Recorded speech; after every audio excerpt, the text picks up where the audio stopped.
Listen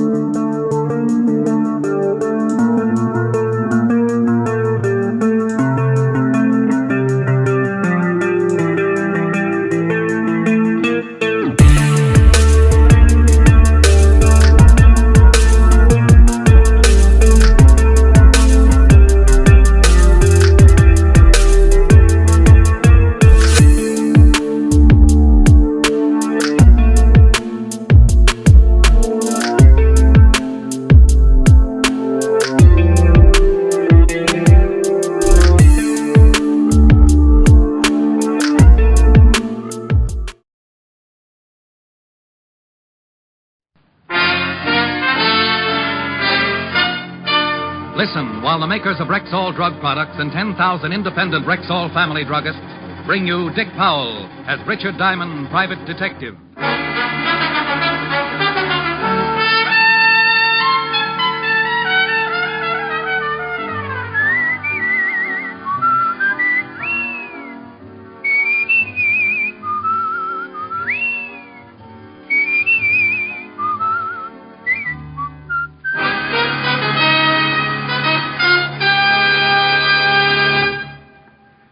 Good evening.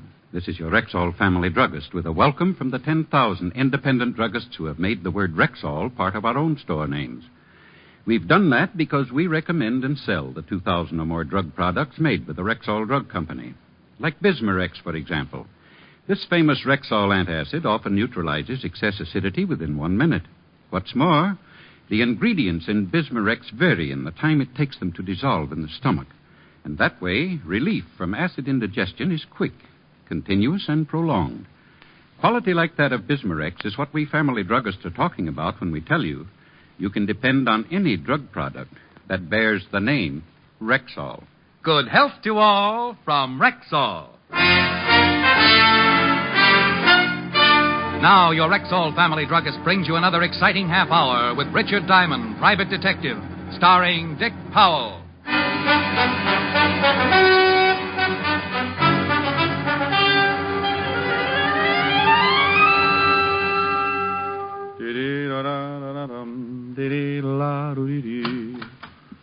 Mr. Diamond? Well, are you Mr. Diamond? Oh, my goodness, yes. Come right in. My name is Wolf. Well, unofficially, so is mine. Sit down. Thank you. Oh, no, my pleasure. You must get a dividend from the nylon companies. Be terrible if there was a shortage. I'm well stocked. Yeah. What can I do for you? Start by calling me Edna. Well, then what? I'd like you to follow my husband. As a detective or a replacement? I think he's been seeing another woman. Why?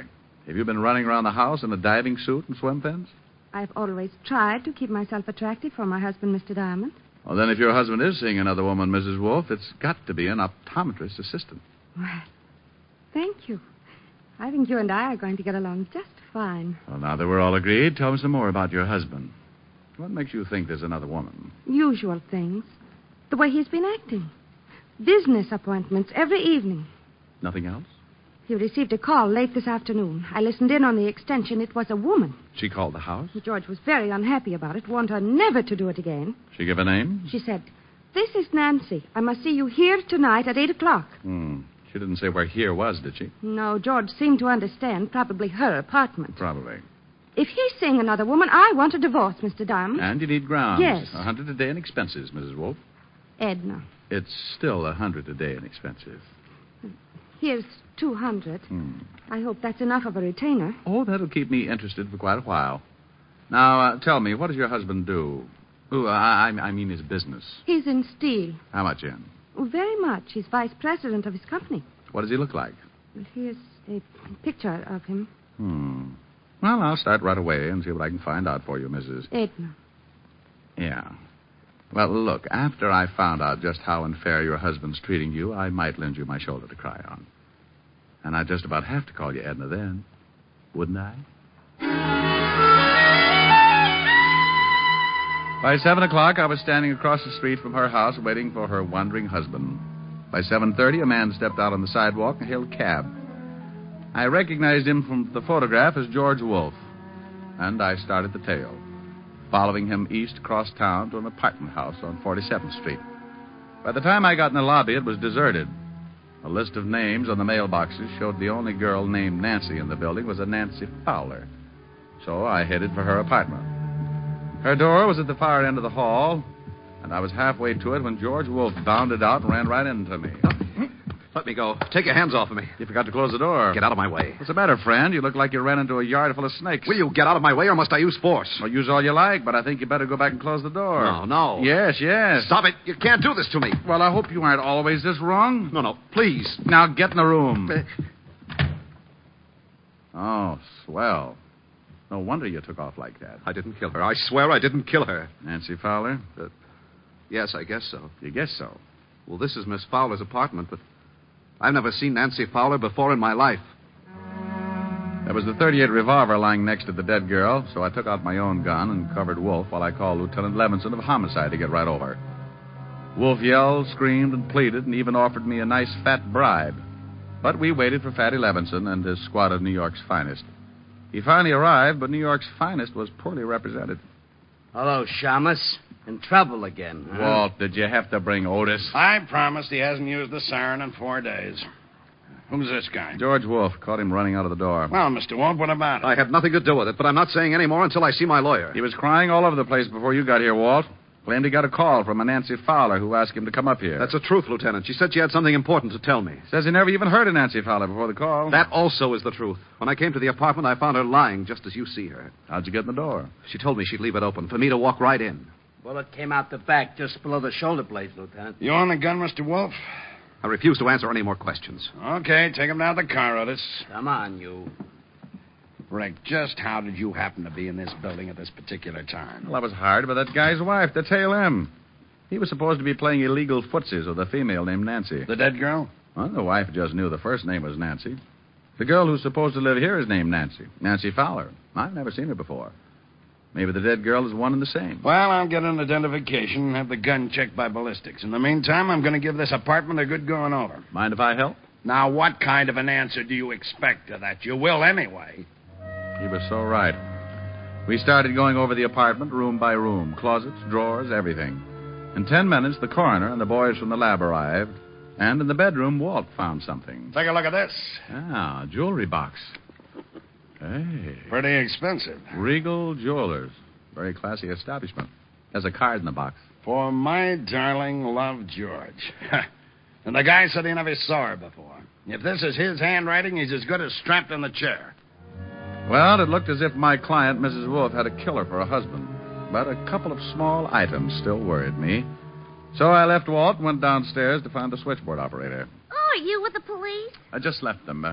Tell me, dear, do you keep a list of the calls that are made through the switchboard? Sure, it costs the tenants 10 cents a call. May I see the list?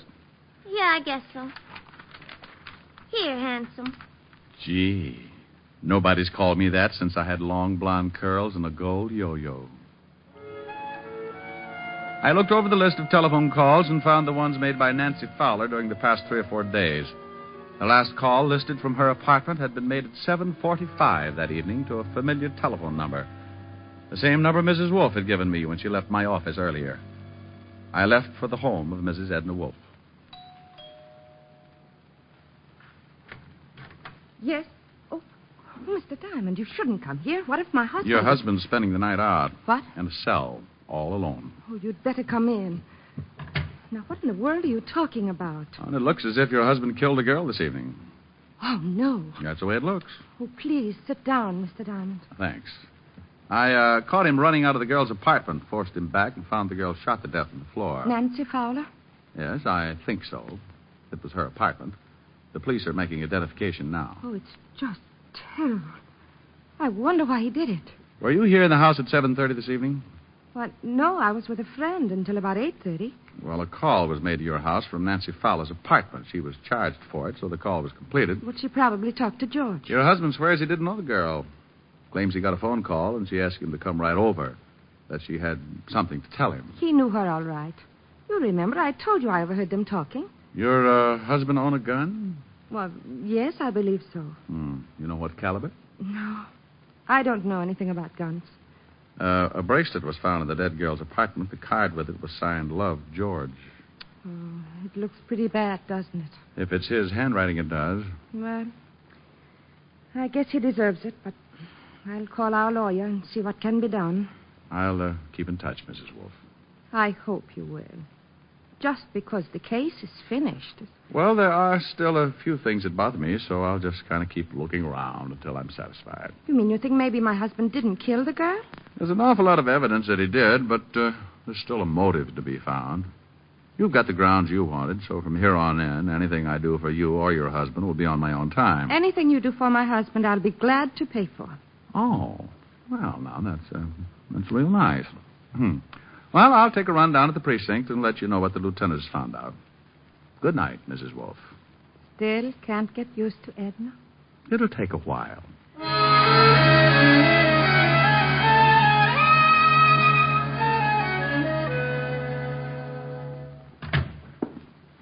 Thought you'd be in bed by now, Rick. My landlord short-sheeted me. What did you find out, Walt? The dead girl was Nancy Fowler. Figured. And George Wolf did do the killing. His gun? Yeah, we checked the registration. His gun, his fingerprints on it, his handwriting on the note in the jewelry case. What does he say about the bracelet and the note? He bought it all right. We checked. Regal Jewelers. Says it was for his wife. You expect him to say something different? No. What's the motive? We'll find it. Probably another man. Here's the report on the dead girl, Lieutenant. Well, isn't it a little late for you, Otis? Why aren't you out flying around some belfry? He's picking on me again, Lieutenant. Maybe you'd like me to tell him about the time I caught you sleeping in the attic hanging by your toe. Oh, not you too, Lieutenant. Otis, I hear you've been picking up some extra money posing for Charles Adams. I don't have to take this. I know my rights, and I ain't no bat. Here's something on the dead girl. She works at the Gilded Cage, a nightclub owned by Eddie Young. Eddie Young. Wow. There's a nice little fella. He'd set fire to his grandmother if he thought it was too cold in the room. We'll have a talk with him tomorrow. Well, I guess I better be going. Sure. See you later. Yeah, I could sure use some sleep. Yeah. And, Rick, when you get over to Eddie Young's club, give him my best. Smarty. The Gilded Cage, where Eddie Young ruled as proprietor and keeper for his flock of hired gorillas, was only about 6 blocks away, so I decided to walk it. But like always, I start in one direction and end up getting sidetracked. Keep walking, Diamond. Don't turn around. You caught me when I'm right in the mood. You turn around, I shoot you. What's the matter? Don't you want me to spot your Tony? Over to that car. Okay. Quit poking. Your muzzle's cold. You drive. I'll get in the back. Oh, I forgot my glasses. Can't see 3 feet without them. Get in. But I have a restricted driver's license. You want it right here? I can wait. Where to? Just start driving and don't turn around.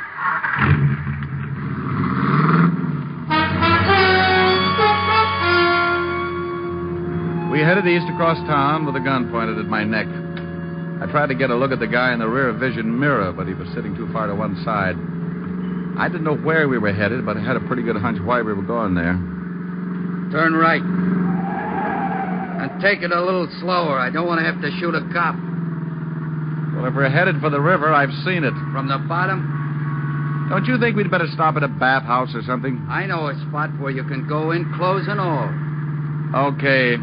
But if there's anything I hate, it's getting my money wet. Turn right again. We were headed for a cross street. I could only turn right or left. A big warehouse was dead ahead. I eased down on the gas, and we picked up speed as we neared the intersection. As I started to make the turn, I stamped down on the gas hard, and at the same time threw myself toward the floorboard. His gun went off so close to my ear, I felt like my head had split wide open. Then we hit the building.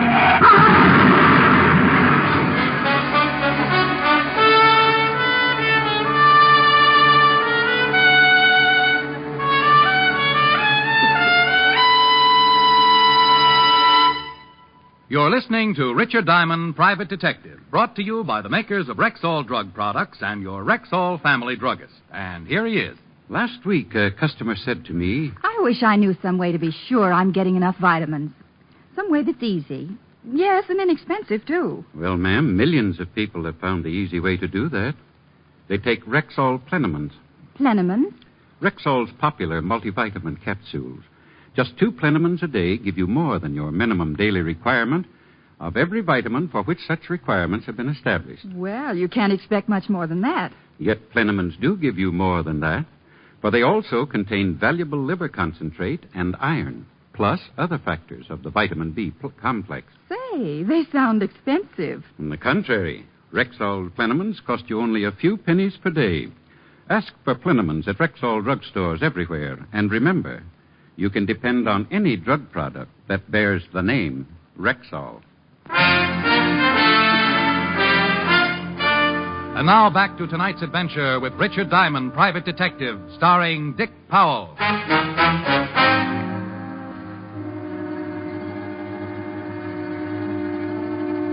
We had hit the building and pushed our way halfway through the brick wall.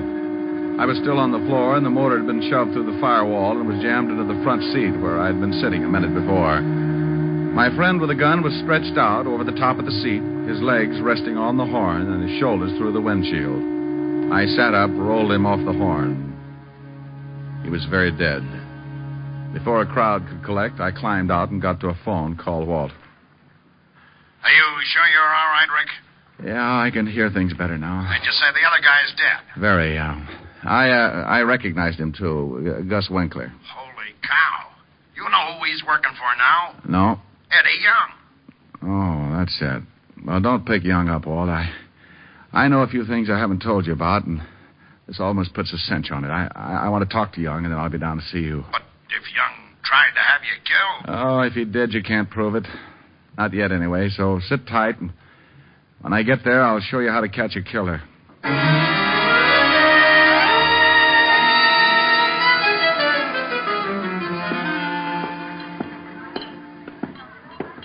You going someplace, chum?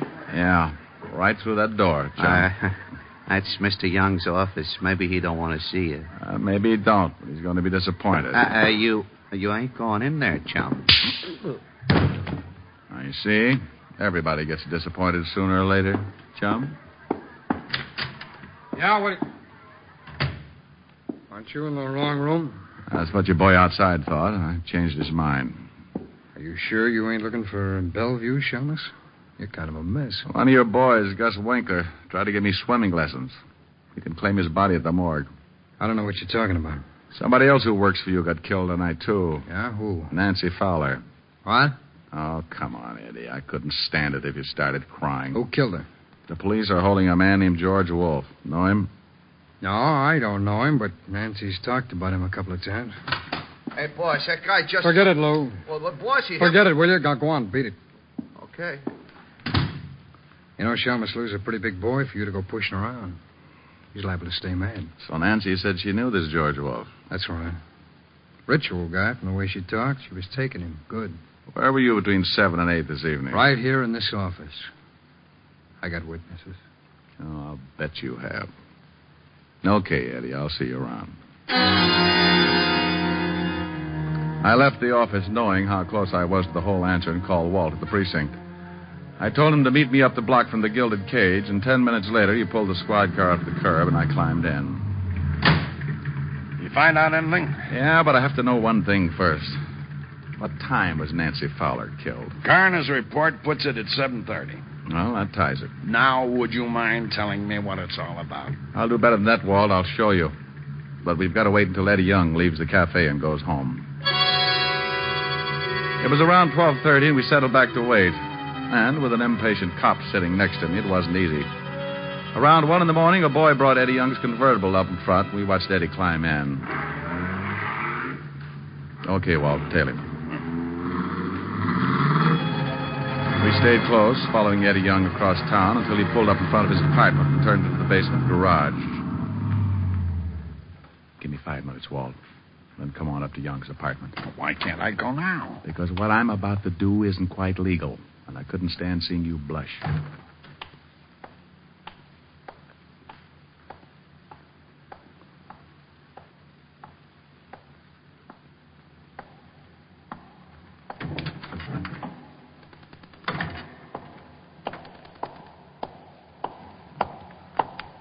Hold it, Eddie.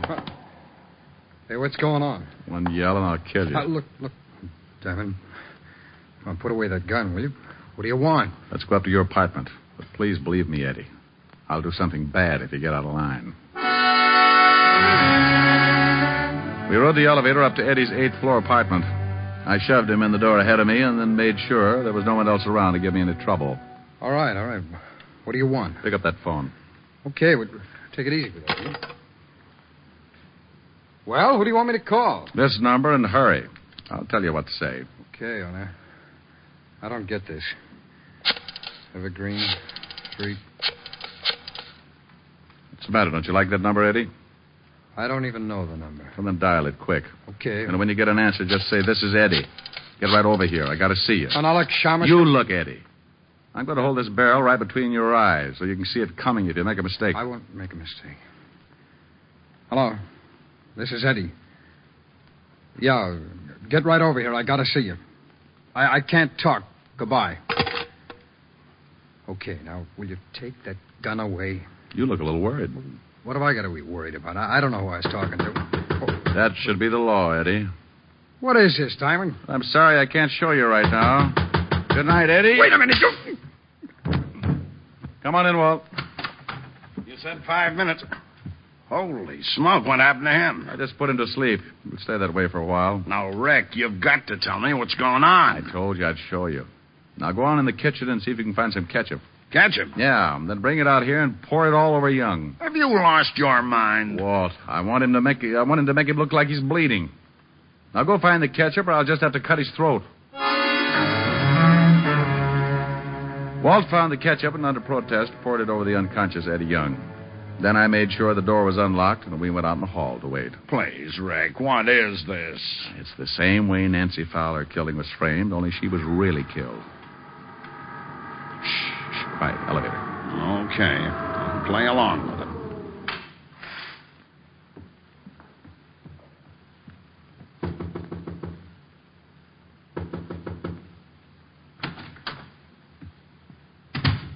Let's go, Walt.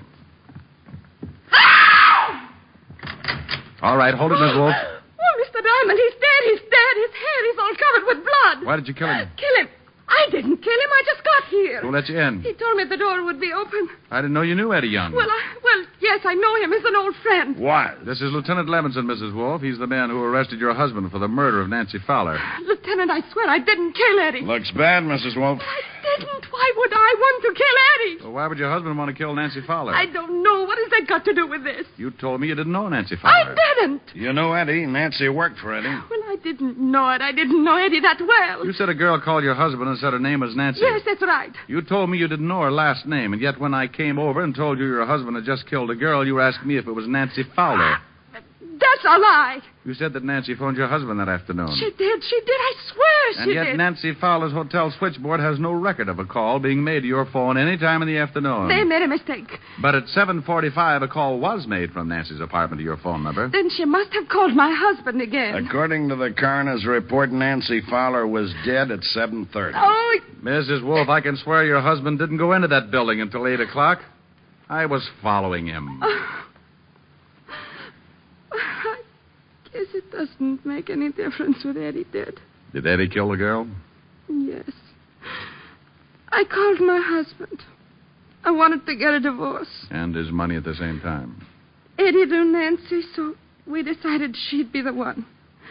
She let Eddie in. He made her call my husband. Then he shot her. The gun and the bracelet. You just took them out of your husband's dresser drawer and planted them in Nancy's apartment? Yes. I found the bracelet in the drawer with the gun. I guess my husband was going to surprise me. Eddie is moving. Oh, Eddie, darling. Hey, what happened? You're hurt. You're bleeding. Bleeding? Stay still until we can call it. Wait a minute, will you? Hey, what is this stuff? This isn't blood. I'm covered with ketchup. Ketchup? Ketchup? Why, you dirty no good! Eddie, we've been framed. Framed? They're all yours, Walt. Why? Good night, Mrs. Oh, I guess now is as good a time as any. Good night, Edna.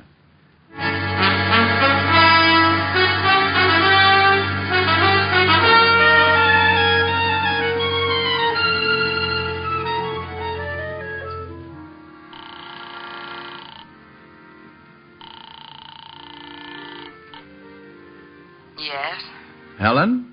Hmm? It's Rick, honey. Oh, isn't that sweet? I was just dreaming.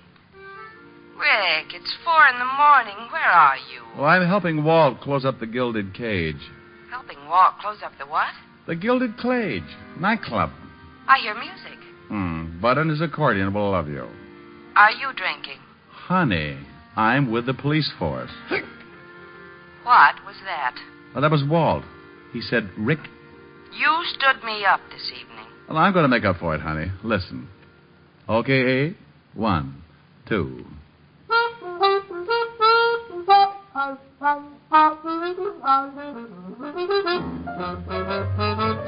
You made me love you. I didn't want to do it. I didn't want to do it. You made me want you. And all the time you knew it. I guess you always knew it. You made me happy sometime. You made me glad. But there were times, dear, you made me feel so bad. You made me sigh, for I didn't want to tell you. I didn't want to tell you. I want some love that's true.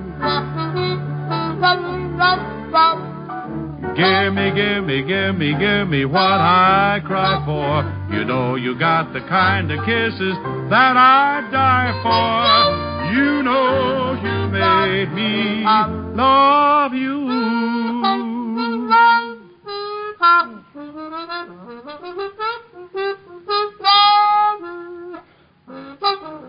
Abe? Abe? That's enough, Abe. How was that, honey? Honey? Honey? Oh, well. Gee, like it. Well, of course she did. She'll be dreaming about it for the rest of the night. Come on, Walt. Let's dance.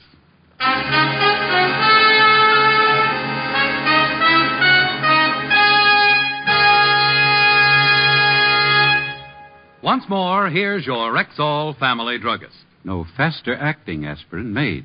That's Rexall aspirin. When taken with water, the 5 full grains of pure aspirin contained in every Rexall tablet are ready to go to work for you even before they reach your stomach. Next time you need aspirin, remember Rexall aspirin. There's no faster-acting aspirin made. Ask for it at Rexall drugstores everywhere. And remember, you can depend on any drug product that bears the name Rexall. Good health to all from Rexall.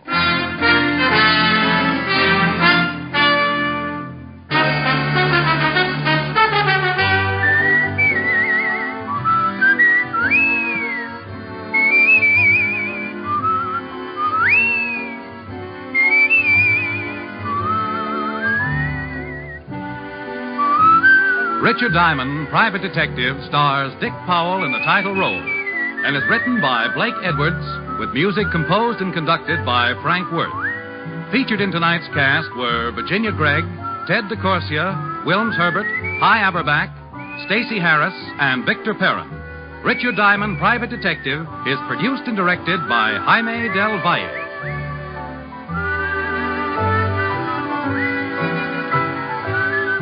This is Bill Foreman inviting you to be with us next Wednesday at this time when we will again bring you Dick Powell as Richard Diamond, Private Detective.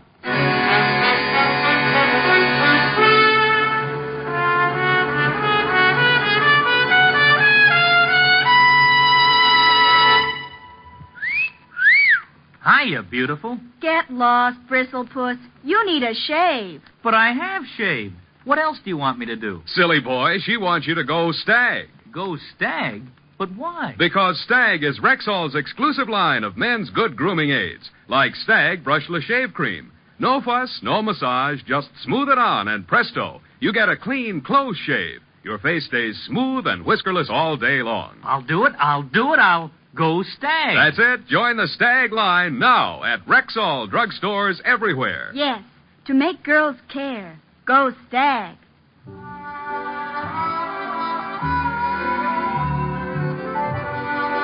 Sarah Berner will delight you tomorrow with Sarah's Private Caper on NBC.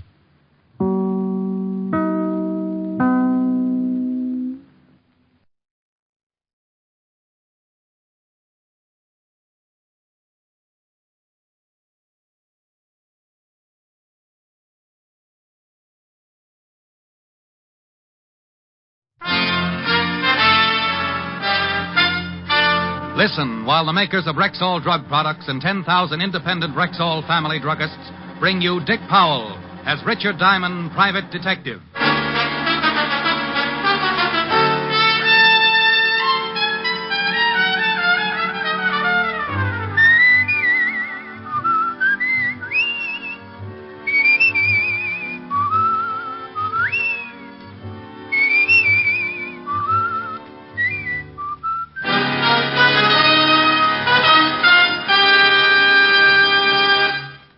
Good evening. This is your Rexall family druggist speaking to you for the 10,000 independent druggists who have made the word Rexall part of our own store names. We've done that because we recommend and sell the 2,000 or more drug products made by the Rexall Drug Company. Like Plenamins, for example, Rexall's famous multivitamin capsules. 2 Plenamins a day give you more than your daily minimum requirement of every vitamin for which such requirements have been established, plus valuable liver concentrate and iron. What's more, Plenamins cost you only pennies per day. Ask for Plenamins at Rexall drugstores everywhere. And remember, you can depend on any drug product that bears the name Rexall. Good health to all from Rexall.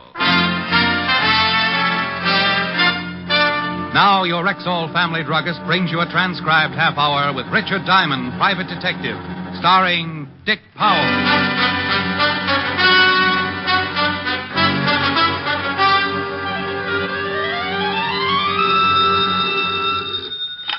Diamond Detective Agency. We trail 'em, we nail 'em. If they're guilty, we jail 'em. No charge for poetry. Oh, no. Edgar guessed with a shoulder holster. Hello, Helen, baby. Rick, guess what's in town? Unless I win something, I give up. The carnival.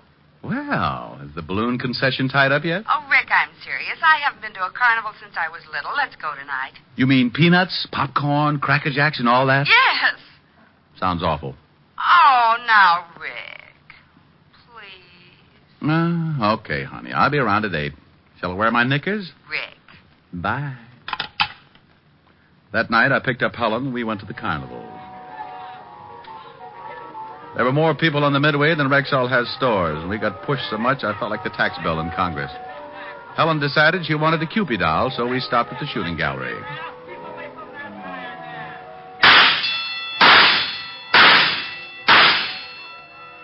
Hey, that's pretty good shooting. Think nothing of it. Just 3 more bullseyes and you win a doll. Well, here's your doll. Where'd you ever learn to shoot like that? At the Skeet Club. Would you like to try a shot, Rick? No thanks. Come on. Oh, Rick, isn't this doll cute? And now, to your look amazement over and there. proof of my statement, I'll ask him to step out here. And here he is, ladies and gentlemen, the one and only Samson, the strong man. Step right up, folks. He'll thrill you with his amazing feats of strength. Now, crowd right in. Don't be shy. There is no... Standing on the platform with the biggest collection of muscles I'd ever seen. Samson looked like an overgrown orangutan, and at least 3 tigers had contributed their all to the loincloth he wore around his middle. Samson, the great. And now, our sensational offer. $100 to any man who will step up here and defy the mighty Samson to put him to sleep by squeezing his chest. Now, it is harmless, my friends, and if any one of you daring gentlemen think the mighty one cannot put you to sleep with a mere squeeze, then step right up. If Samson fails, then $100 is yours. Well, Rick. Now, I tell you, friends... Well, Rick, what? Don't you want to show off? Not my insides. Rick, you mean you're afraid just to let him squeeze you? Honey, I'm afraid to let him breathe on me. Come on, let's go see that fortune teller. I steered Helen toward the next booth before she could talk me into anything my bones would regret tomorrow. The sign outside the tent read, Madame Tanya, your past, your present, your future. And inside we found Madame T staring intently into a crystal ball. She wore gypsy clothes and a heavy makeup that covered what might have been very lovely features. Welcome to the inner sanctum. Haven't I heard you on the radio? She didn't crack a smile, and I didn't exactly blame her. She motioned us into chairs around the crystal. The room was decorated in about the same motif as the tattooed lady, and would have impressed a man with a bad case of DTs. Madame Tanya went back to staring at the crystal, so I followed suit. I couldn't see a thing in the glass ball, but then maybe she picked up television on clear nights.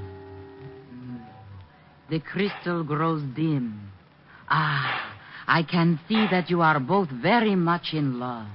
Well, go on. It is good. This man adores you. He worships you. He idolizes you. Wake me up when I propose.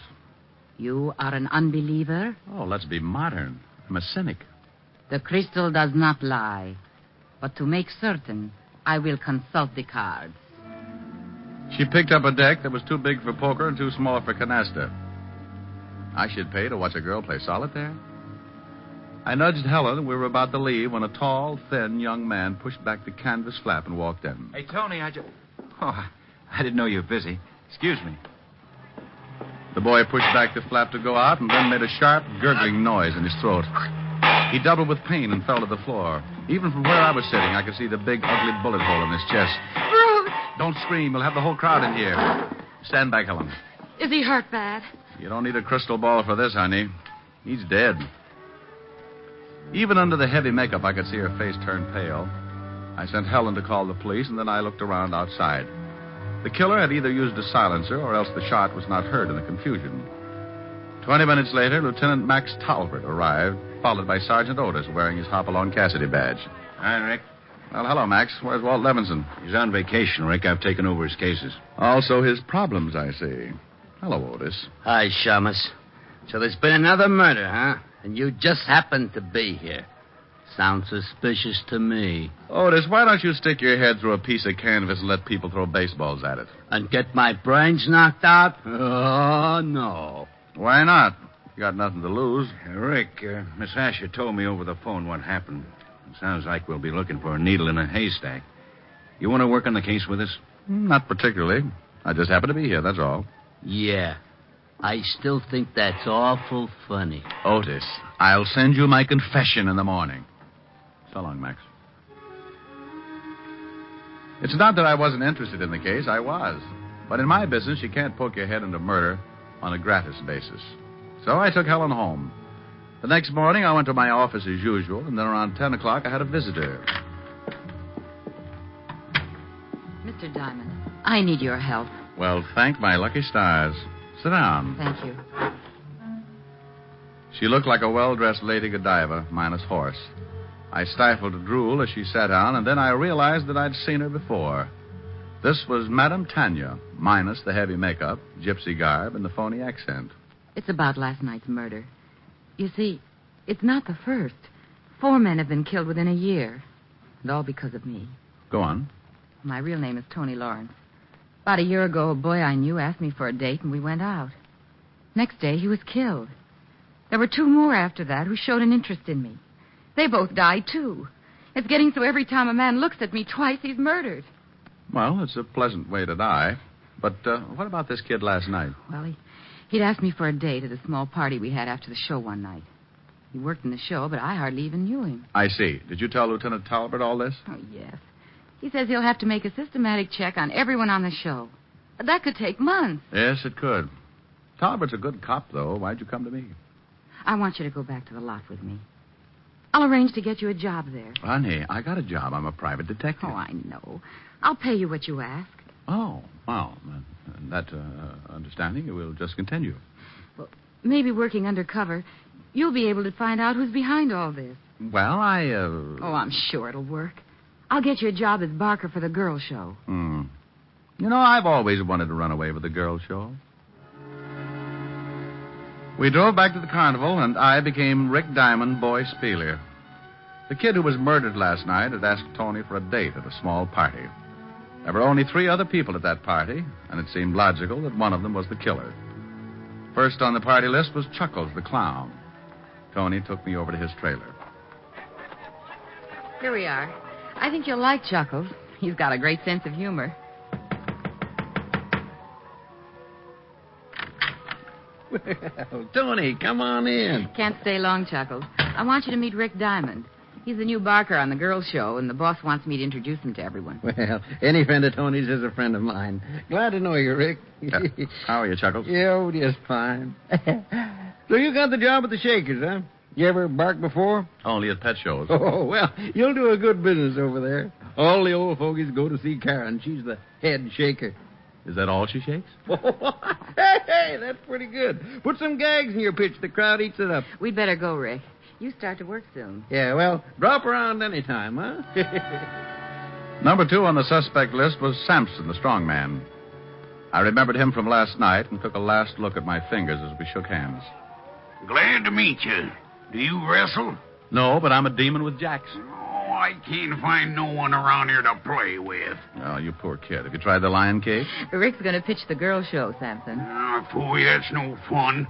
Hey, look, kid, you work out with me, and someday you can be a strong man, too. Well, that's a tempting offer, but I'm afraid I'm just a natural-born sissy. Well, if you change your mind, come around and... And you'll change my posture, I know. Glad to have met you, Sampson. So long. Playful little character. He's really very nice. Hey, let's stop here for a hot dog. Good. My favorite meal. Give the man a cooked one, Maisie. Sure thing, Tony. Loaded with onions, honey. No date tonight. Aren't you hungry, Tony? I've got to change for my act soon. Tell me, how did a pretty girl like you get tied down to a crystal ball? Oh, I don't know. I grew up on shows. Mom and Dad were wire walkers. Well, I don't like high places, so I decided to be an actress. Mm-hmm. Well, after a few feeble stage attempts, I came back here. Now you do your acting in a tent. That's right. If these murders aren't solved soon, I'll be on the move again. Those 2 characters we just met, do you think one of them might be the killer? Gee, I don't know. They've always been friendly with me, but... Well, they did overhear that boy ask me for the date. Karen was there, too. Oh, yes. The shaker, as Chuckles put it. You'll probably meet her later on. She's always quick to discover a new man. Well, I can hardly wait. Say, I'd better get back. I'll see you after the show tonight. You are, mister. It's got enough onions to keep you out of circulation for a week. Tony walked away, stopped, turned, and gave me a smile that made me feel warmer than the hot dog I began munching. She was a very pretty girl. Pretty enough for someone to kill any man she got interested in. And that someone was either a clown, a strong man, or a hula dancer. Yeah, it was quite a mess, and here I was in the middle of it. But as P.T. Barnum always said, there's a sucker born every minute.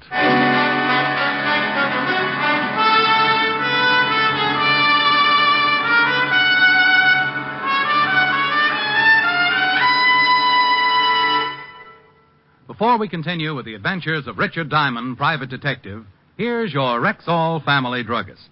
Whenever you develop a simple headache, what's the first thing you think of for fast relief? Why, aspirin, of course. Right. But it's also smart to think one step further and choose Rexall aspirin. Give me 3 good reasons why. Okay. First, every Rexall aspirin tablet contains 5 full grains of pure aspirin.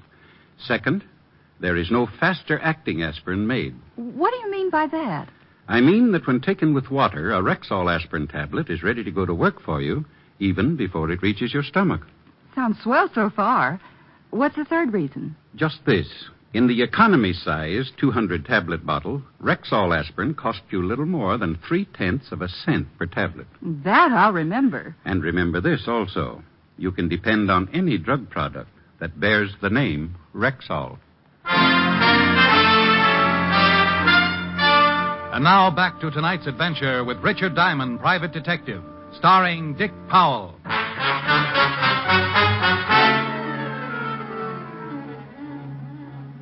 Hurry, hurry, hurry. Step right up and see Karen and her friend.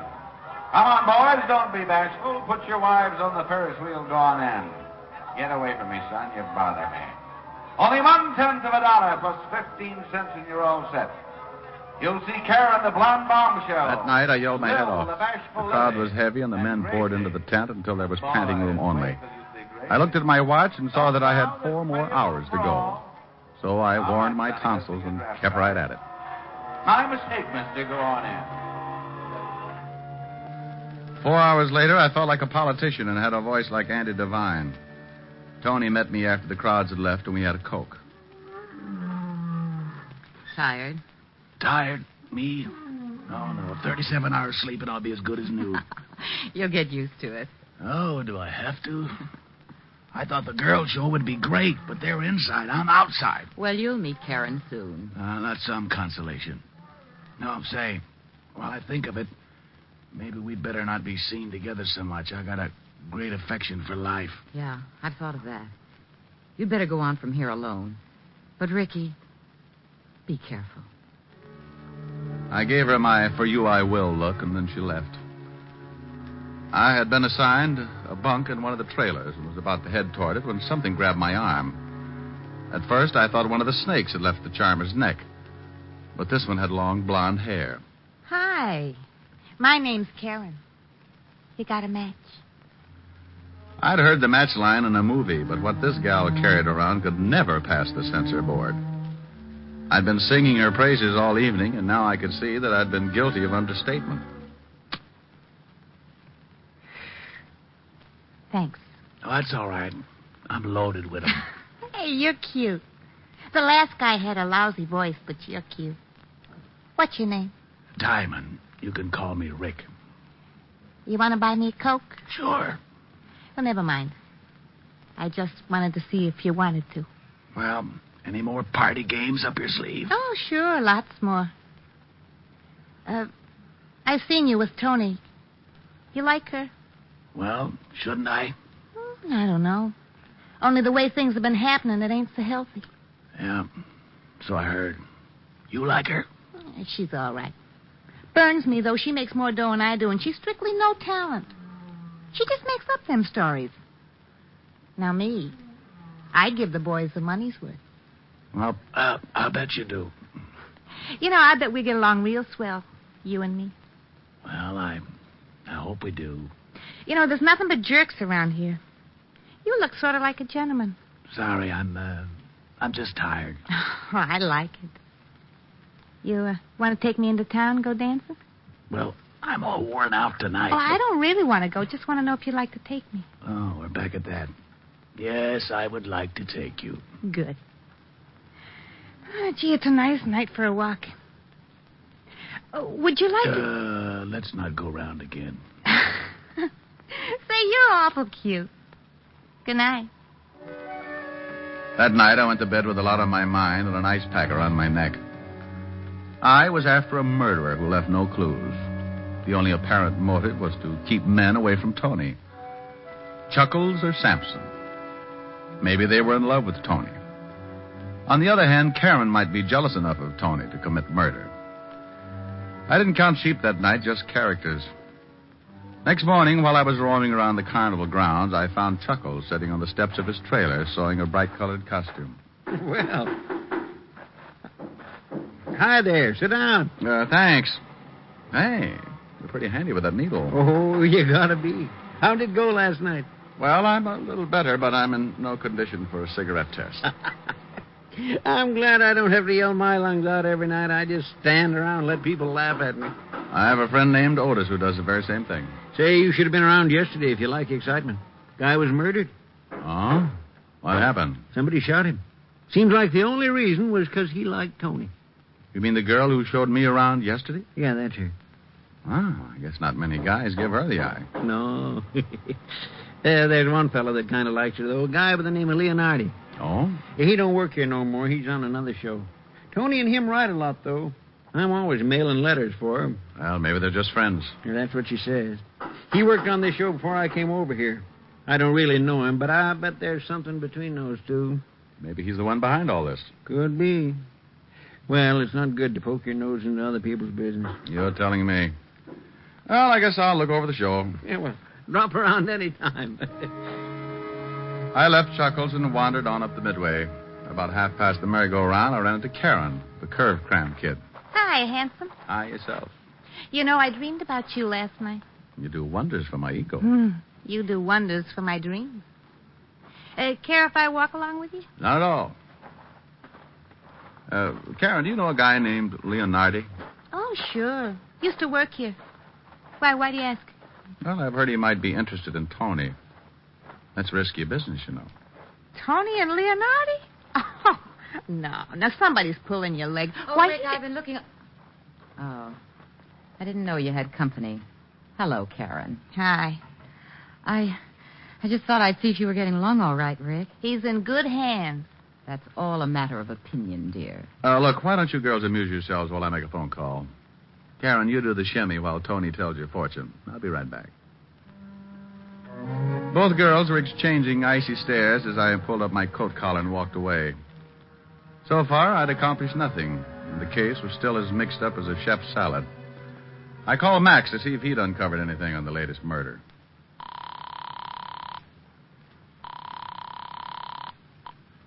Homicide. Lieutenant Talbot speaking. Max, this is Rick. How you coming on that circus murder? Oh, Rick, what a headache. Gets screwier every minute. Yeah, I know. The fortune teller hired me. Oh, well, then you know almost as much as I do. There's one new development, though. Well, don't be greedy, Grandpa. Shoot. That's what someone else did last night. And a guy by the name of Leonardi. Leonardi. The guy Chuckles told me about. The one who liked Tony. Max filled in with the details. The killer had written a letter to Leonardi and told him to come to a hotel room in the city because Tony was sick and had been asking for him. Then the killer rigged up a gun trap so that when Leonardi opened the door, the gun would go off and kill him. Only Leonardi was still alive. The killer had made one mistake. I thanked Max and went back to Tony's tent, certain I could use that mistake to my advantage. Hello, Rick. Hey, where did little Miss Wigglehips go? I don't think she liked your leaving her. She went back to her trailer. Good. Now, Tony, you told me that only 3 people were present at the party when Bruce asked you for the date. Are you certain of that? Why, yes. Just Sampson, Chuckles, and Karen. They dropped in after the show, and we had coffee. Mm-hmm. Well, I want you to invite our 3 friends over again after the show tonight. Will you do that? Well, yes, but I don't understand. I went back to the girls' show and began my afternoon pitch. That evening, I went through it again, and then around midnight, I went to the party in Tony's tent. They were all 3 there when I entered. Sit over here, honey. Thanks, Karen. Hi, weakling. Oh, please, Sampson. I'm sensitive. Say, you should have seen the matinee today. We did a bang-up routine, and the crowd ate it up. We did the old one where we all pile into a car. You know... They were all relaxed, and I decided it was time to try my long shot. Chuckles was just finishing his story as I took a deep breath and crossed my fingers. Back, and then we all pile out of this little car. Oldest trick in the book, but they loved it. Chuckles, remember that guy you told me about the other day? I think his name was Leonardi. Sure, what about him? Oh, nothing. I was just curious. Did you know him, Sampson? Know him? Why, Leo and I used to room together where he worked here.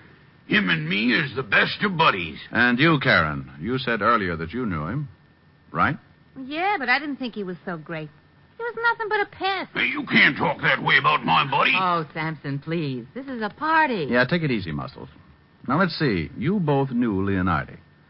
That lets you out and leaves only Chuckles.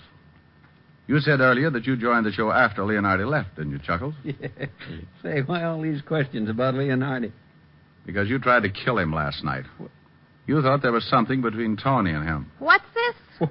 It's a joke, that's all. Yes, Clown, but the joke's on you. You're the only one who didn't know Leonardi. The only one who would rig up a gun trap the way you did. What are you getting at? When Leonardi opened the door, the bullet went over his head. Well, over his head? That's right. You rigged the trap to shoot a normal-sized man. You're the only one here who didn't know Leonardi, didn't know he was a midget. Well, you're kidding. He's a midget. That's right. Still feel like laughing? It's on me. The joke's on me. You tried to kill my little pal? And there wasn't anything between Tony and him, huh? Just friends, like she said. Oh, what a laugh, a midget. Why, you dirty...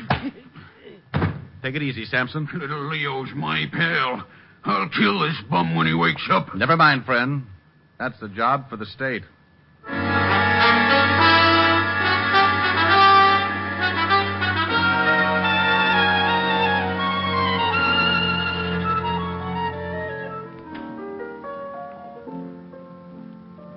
And so, dear Helen, my life at the carnival ended, and I have come back to you.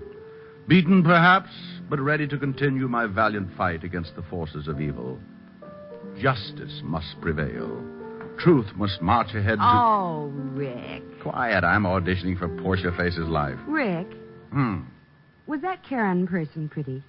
Mm-hmm. What kind of a dance did she do?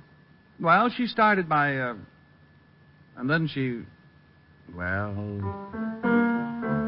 Oh. One of those. Mm-hmm.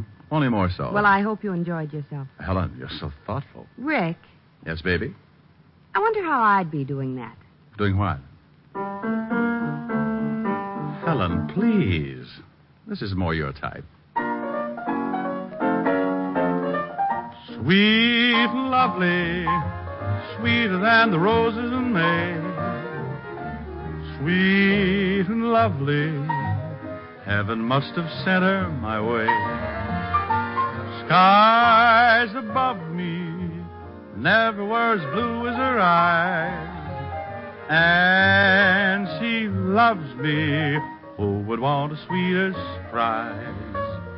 When she nestles in my arms so tenderly, there's a thrill that words cannot express.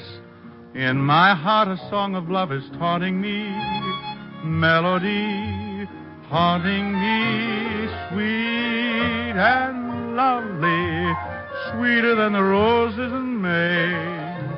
And she loves me, there is nothing more I can say. So that's my type, is it? Come here. Wow. Well, Oh, I guess a man's entitled to change his tune.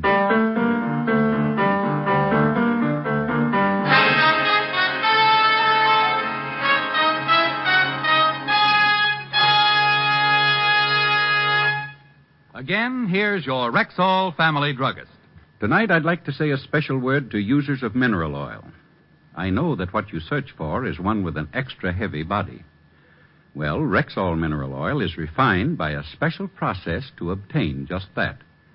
And because it's so exceptionally pure and bland, Rexall mineral oil is non-irritating and non-habit-forming. What's more, it's tasteless, odorless, colorless. Next time, try Rexall mineral oil. And remember, you can depend on any drug product that bears the name Rexall. Good health to all from Rexall.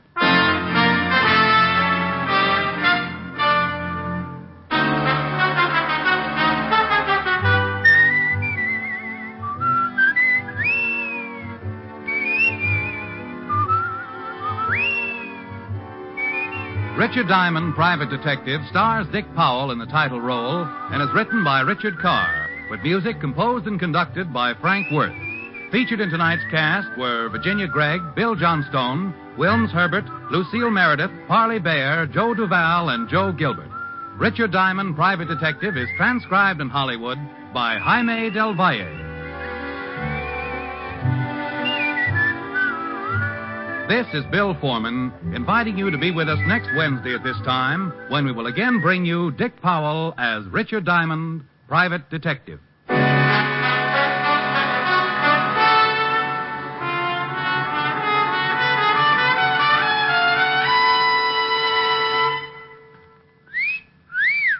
Hiya, beautiful. Get lost, Bristlepuss. You need a shave. But I have shaved. What else do you want me to do? Silly boy, she wants you to go Stag. Go Stag? But why? Because Stag is Rexall's exclusive line of men's good grooming aids, like Stag Brushless Shave Cream. No fuss, no massage, just smooth it on, and presto, you get a clean, close shave. Your face stays smooth and whiskerless all day long. I'll do it. I'll go Stag. That's it. Join the Stag line now at Rexall drugstores everywhere. Yes, to make girls care. Go Stag.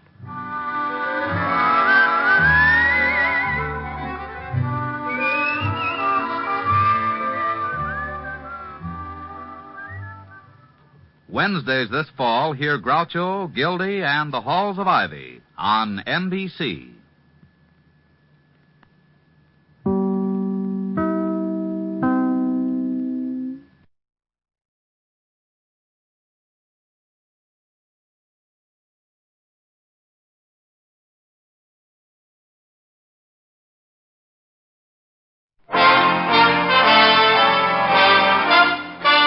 Listen while the makers of Rexall drug products and 10,000 independent Rexall family druggists bring you Dick Powell as Richard Diamond, private detective.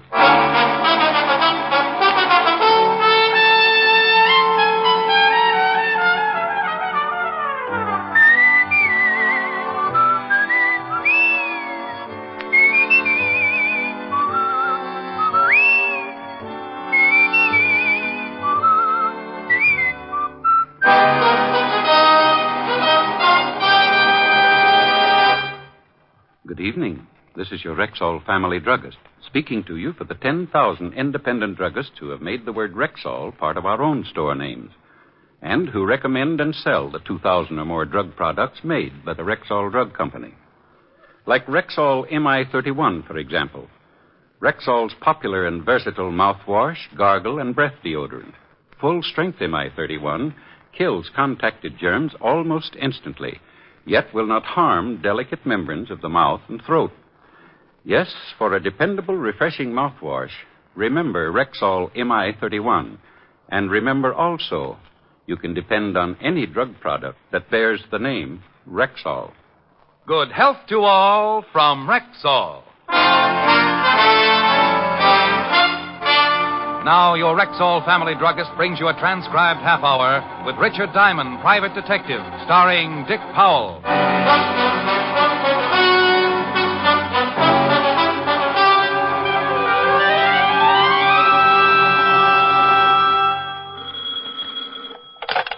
Diamond Detective Agency, we never say die. Mr. Diamond, That's right.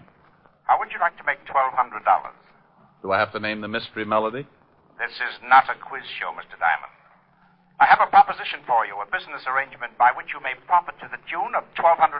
Oh, well, that's my favorite tune. My name is Evans, Dr. William Evans. I have an office in the Grant Professional Building, Suite 409. Grant Professional Building, Suite 409. Yes, I'd appreciate it if you would come right over. Well, it's after 6 now. I'll stay in my office until you get here. And so as to save time with explanations, on your way over, pick up a late afternoon Times and read the article on page 3, column 2. A story about a man called Farmer. I locked the office, went downstairs, and out on the street, where I purchased the late afternoon Times, and in the cab headed for Dr. Evans's office. I read the article on page 3, column 2.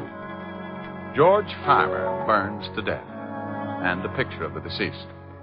According to the article, Farmer had been on a vacation in the North Woods. He'd gone to sleep smoking a cigarette, and that was that. Mattress caught fire, and before anyone noticed, the whole cabin was burning. My cab let me out in front of Dr. Evans's building, and one look at the large crowd, plus the very familiar black sedan in the passenger loading zone, tied my stomach in a knot. All right, now, get back, you. You? Evening, Sergeant Otis. Lieutenant, what are you yelling about, Melonhead? Oh. Evening, Lieutenant Levinson. Oh, no. I hope you were just passing by, Mr. Diamond. I saw the crowd, Lieutenant Levinson, and came over to find out if you and Otis were playing hopscotch or possibly kick the can. This is a swell time to make with the jokes. Some guy took a dive out of the 4th floor window. 4th floor? Dead? Very. Name was Evans. Had offices in the building. Dr. William Evans. Guy named Evans. Offices on the 4th floor. Doctor. Some guy. Just 20 minutes before, he'd called me with a $1,200 proposition. And now it looked like the only thing I was going to get out of the deal was a late afternoon paper and a story about a guy named Farmer. Farmer? Burned to death in bed? Oh, yeah. We got a report on the case. Well, this Dr. Evans was hooked up with it in some way. He offered you $1,200? He asked me if I was interested. Silly boy. There's the doctor's office. And there's the window he went out of. Who saw him jump? Bill Mitchell, cop on the beat, saw the body come out of the window feet first. Said at least it looked like he jumped. No sign of a struggle? I'll have the boys give the room a good going over. Well, we're pretty sure of 2 things, Walt. First, there's a strong possibility that Dr. Evans didn't commit suicide. Also, that he knew something about George Farmer, the guy who got burned to death. Might have been Farmer's doctor. Well, there's one way to find out. This Times article says that Farmer left a widow. While you're checking things here, I think I'll go see what Mrs. Farmer's views are on dead husbands and dead doctors.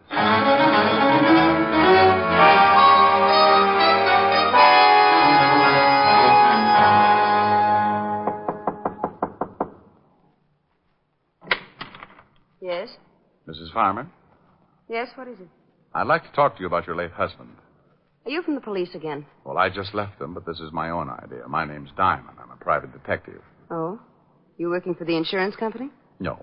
Well, then just what do you want? I'm tired of questions about my husband's death. I've told the police and insurance company everything I know. Well, I know it's been difficult, but I won't take long, and there are a few things I'd really like to find out. Well, what are they? Do you know a Dr. Evans? Dr. Evans? No. No, I don't know any Dr. Evans. Your husband never mentioned him, said he knew him? No, he didn't. Besides, what has this doctor to do with my husband? I don't know yet. You mentioned an insurance company. Was your husband insured, Mrs. Farmer? Yes, with the National Mutual. But if you're not working for the insurance company or the police, who are you working for? Me. You. Look, would you mind telling me what possible interest you could have in the death of my husband? Tell you the truth, I really don't know. But there's $1,200 mixed up in it somewhere, and that's enough to keep me well interested until I find some answers. Thank you, Mrs. Farmer.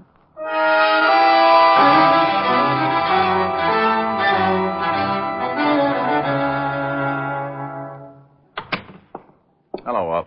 Hello, Rick. You see the wife? Yeah, lovely girl. Type you'd like to bring home to Mom. You find out anything? Nothing in the room to indicate the doctor was pushed out of the window. Mrs. Farmer didn't know the doctor. Said her late husband didn't either. But she thought at first I was from an insurance company. Well, what company? Oh, a National Mutual. Otis, Yeah, Lieutenant. got the names of the officials in National Mutual? Yeah. Bring them in. Right. Why all the action? We checked with the dead doctor's nurse. She said aside from his regular practice, he worked for 2 or 3 big insurance firms. National Mutual was one of them. I didn't think of a connection then, but I made the check just in case. Well, George Farmer was burned to death. Dr. Evans knew something about Farmer. Farmer was insured with the National Mutual, and the doctor worked for National Mutual. Might be a tie-up. The vice president of National Mutual is Arthur Peterson. It's not too late. Let's take a run over to his house and see if he knows anything about it.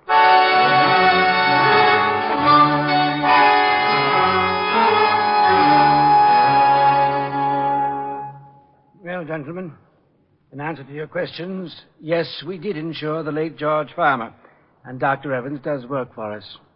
As to whether or not he was the doctor who examined Farmer, I really couldn't say. I'd have to check the files. Lieutenant, aren't you satisfied? You think there's something wrong? We don't know. Dr. Evans jumped or was pushed out of his office window this evening. Good Lord. He called Mr. Diamond here and indicated he knew something about Farmer's death. Have you settled the claim with Mrs. Farmer yet? No, but it's to be settled within the week. $25,000 policy. If someone could show your company that Farmer's death was no accident, there'd be a reward, wouldn't there? Yes. 10% of the policy. In this case, $2,500. Oh, half of that'd be about $1,200. You think we could look at your records tonight, Mr. Peterson? It's very important. Of course. I'll just get a coat and we'll go right down to the office. We left with Mr. Peterson and headed for the offices of the National Mutual. A quick look through the file showed us what we wanted. A full report on the state of George Farmer's health. Okayed for insurance by the examining physician, Dr. William Evans. It's too bad the first claim on an accident policy has to be a death. Well, that ties that up. Now what have we got? Enough to keep on looking. I think I'll go have a long talk with Farmer's wife. Our company detectives checked that. She was right here in the city when her husband died. Well, a little talk won't hurt. Who sold Farmer the policy, Mr. Peterson? According to the files, the insurance man was Martin Ames. You have his address here? Yes. Here you are. Good man. One of our leading salesmen. While you're talking with Mrs. Farmer, Walt, I think I'll run over and see this man Ames. Maybe he can do us some good. If the late Dr. Evans hadn't offered me $1,200, I would have okayed his 4-floor dive as an act of suicide. But the way things were shaping up, he was going to split an insurance reward. And knowing doctors to be pretty practical people, I just couldn't imagine him giving up that kind of money for a fast trip to the sidewalk. The home of Martin Ames was an apartment on the Lower East Side. His wife answered the door. No, my husband isn't here. I was just leaving. You know where I can find your husband, Mrs. Ames? It's rather important. I don't know what you want, but if you want to see my husband, that's where I'm going now. I just got a call. He's had an automobile accident.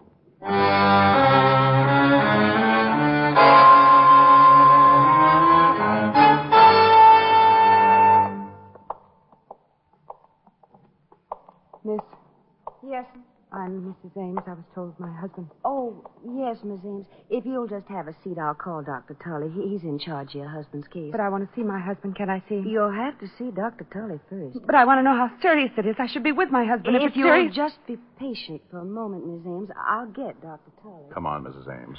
Let's sit down over here.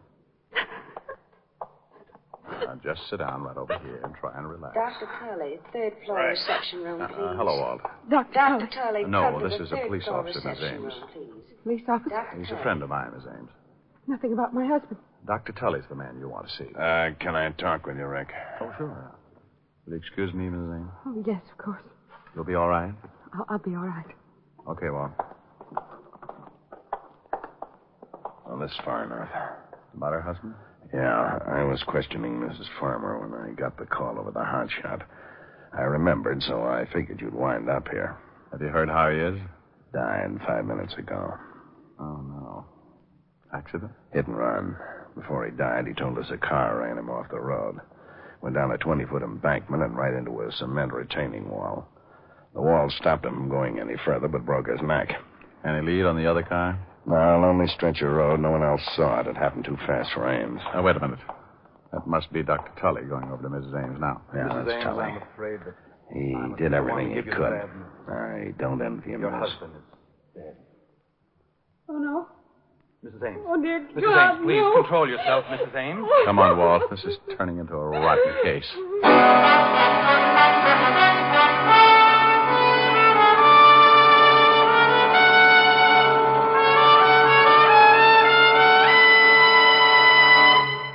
Before we continue with the adventures of Richard Diamond, private detective, here's your Rexall family druggist.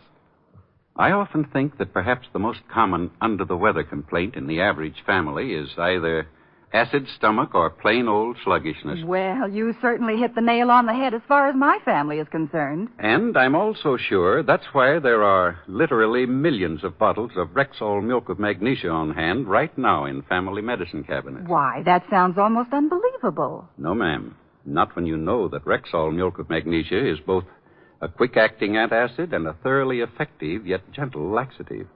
What's more, Rexall milk of magnesia has none of that unpleasant, earthy, gritty taste. Say, my family would really appreciate that. Then why not let them see for themselves just how creamy smooth and actually pleasant-tasting Rexall milk of magnesia really is? Ask for it at Rexall drugstores everywhere. And remember, you can depend on any drug product that bears the name Rexall. And now back to tonight's adventure with Richard Diamond, private detective, starring Dick Powell. A little after 6, I got a phone call, and by 6:30, the man who called was lying on a sidewalk, broken in two from a 4-story drop. 2 hours later, an insurance salesman named Ames was run off the road and ended up with a broken neck. Coincidence? Not a bit.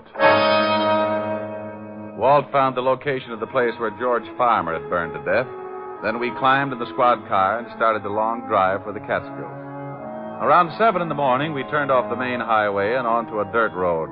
A sign reading Sportsman's Retreat, 2 miles, pointed the way, and 20 minutes later, we were pulling up in front of the lodge.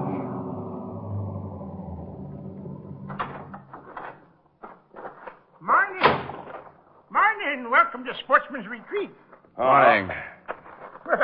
Police car, ain't it? I'm Lieutenant Levinson, 5th Precinct, New York Police. This is Mr. Diamond. Oh, howdy. Oh, yeah. Are you up here about Mr. Farmer's death? Unofficially.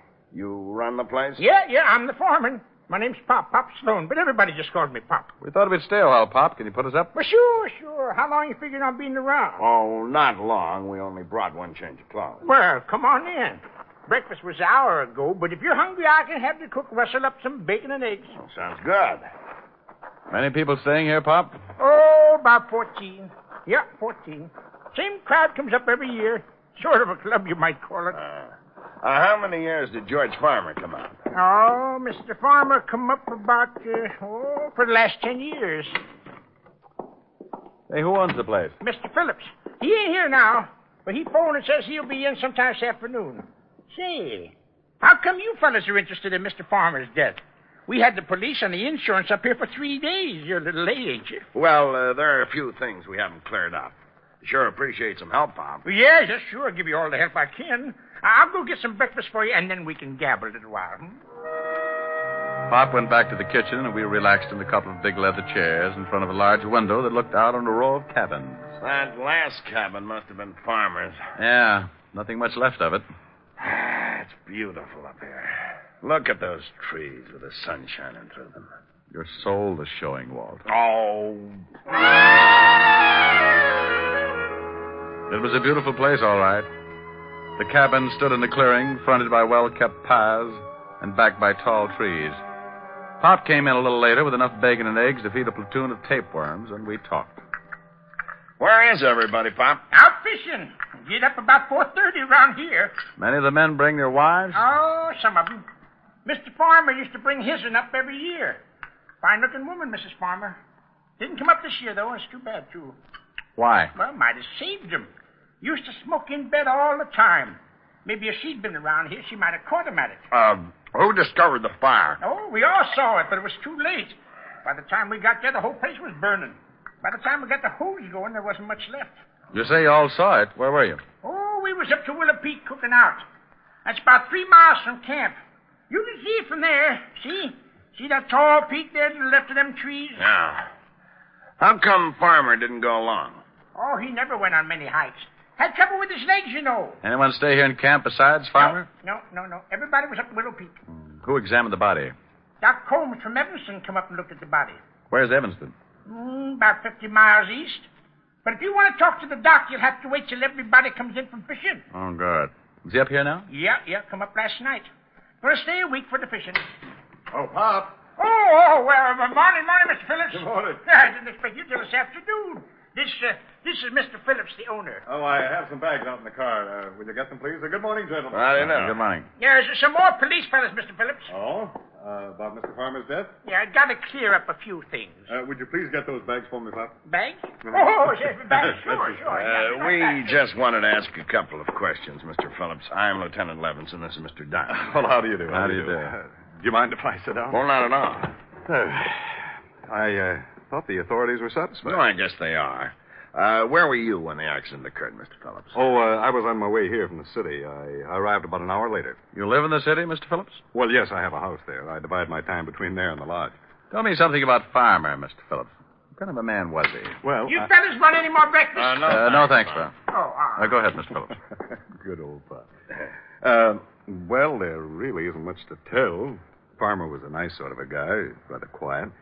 As you know, he had a very bad habit of smoking in bed. You have any trouble with him smoking in bed before? Oh, yes, several times. Nearly started a fire 2 years ago. Well, wouldn't that make you watch him a little more closely? Well, you see, his wife came up with him every year, but this one, she was usually near enough to prevent any trouble. How long did he usually stay here? Whole week, 10 days, however long his vacation lasted. Mm-hmm. What was his business? I think he was in advertising.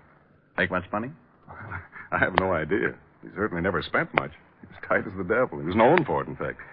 Coming up here was the only luxury he allowed himself. He'd tell everyone he'd save all year just to come up here and relax for a week or so. Hey, Lieutenant, here comes Doc Combs. He must have got his limit. Oh, you gentlemen interested in talking to the doctor? Yeah, Pop tells us he was the one who examined the body. Well, what'd you get, Doc? Hi, Pop. I got my limit. Oh, good for you. Come on over here. A couple of fellas want to talk to you. Well, how are you, Phil? Hello, Doc. Pop said you weren't due in till this afternoon. Uh-huh. Oh, this is Lieutenant Levinson and Mr. Diamond. How are you? Police? Yeah. They want to ask you a few questions. We got to clear up a few things about George Farmer getting burned to death. Pop, that's enough, Pop. I was only trying to help.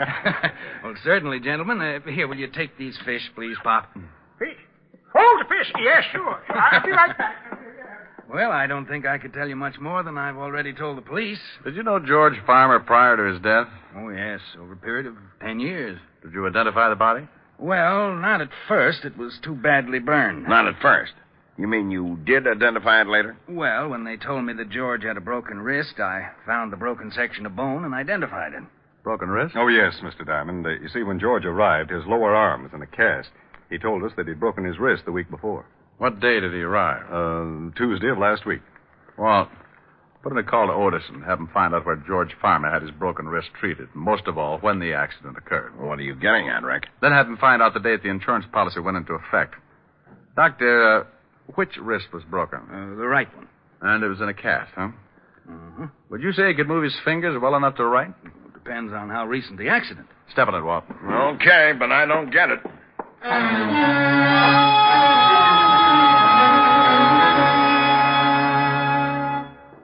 I talked to Otis. He'll get the information. Call us back.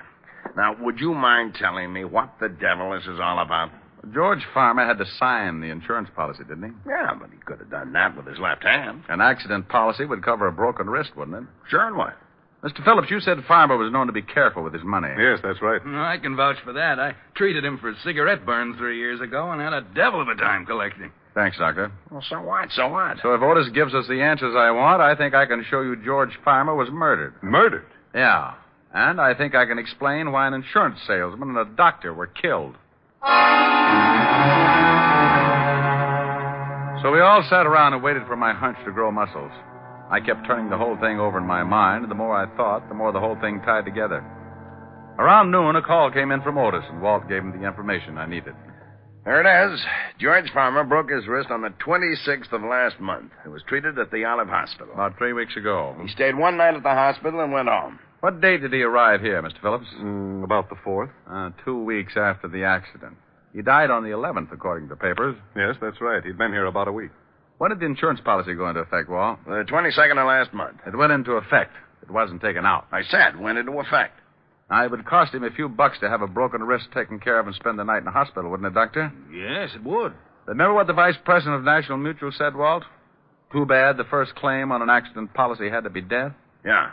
Well, if Farmer had an accident policy, why didn't he put in a claim for his broken wrist? Come on, Walt. We're going back to town and talk to Mrs. Farmer.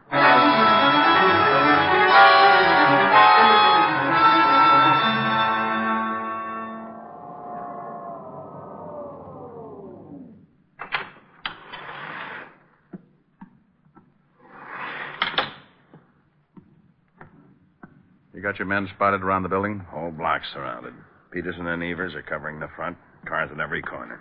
Isn't Otis going to play? Well, there's been some complaints about noisy cats in the neighborhood, so I stuck Otis in back in the alley. He'll drive every cat right into the river. You might have made a mistake.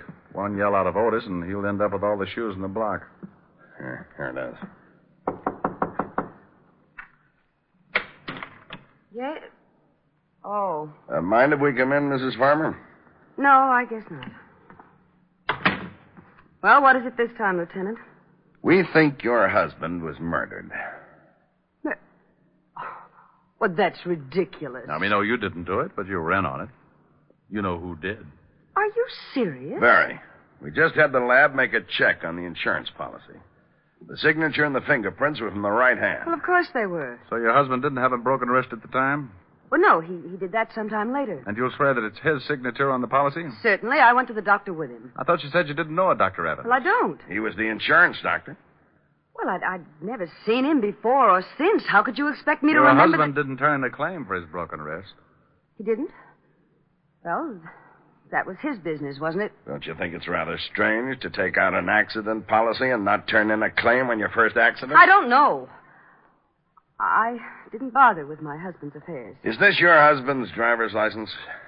Where did you get that? Motor Vehicle Department. Is it your husband's license? Yes, I guess so. The signature on this license is not the same as the one on the insurance policy. What do you mean? He means that the signature on the insurance policy is a very clever forgery. Who forged it, Mrs. Farmer? I don't know. I don't know what you're talking about. Who went to that doctor's office representing your husband? No one. Why in the world would I do that? Why would I have someone represent my husband? Probably because you wanted your husband out of the way. That's horrible. Get out of here. That's not true. Who was in on it with you? Who killed your husband up at his cabin at the lodge? Get out. Get out. It had to be someone at the lodge who knew what cabin he was in. No. Did you get the papers your husband's picture? Yes. You're lying. The newspapers told us you claimed not to have a picture. Well, I don't remember. I don't remember. Oh, sure you do.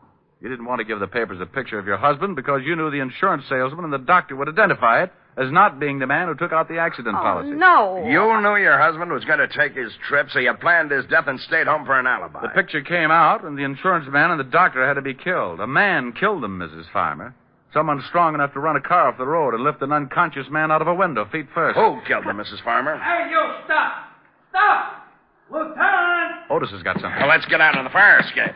Stop or I'll shoot. There's a new line. Somebody halfway up the fire escape. Look out, Otis! Move over, Walt. Otis is going to hit a herd of elephants in the broom closet. I got him, Lieutenant. He got him. No, make him happy, Walt. Climb out there and see what we got. Okay. Now, just take it easy, honey. Rick! Yeah? That guy Phillips, the one who owned the lodge, and he's dead. Well, Mrs. Farmer, that's it. Want to tell me about it? Oh, yes, it doesn't make any difference now. Phillips killed your husband and the other two men? Yes. We fell in love 3 summers ago. But he planned it. The whole thing was his idea. Oh, sure, I know. But the state is pretty narrow-minded about those things, honey. Guy like that gets ideas and gets dead for it. You like his ideas, and you just got to get in some kind of trouble along the way. Go on, Melonhead. Climb in. You're not hurt that bad. I am. Oh. You get shot, Otis? No. But I'd like to ask you something, Shamus. Did you throw a shoe at me?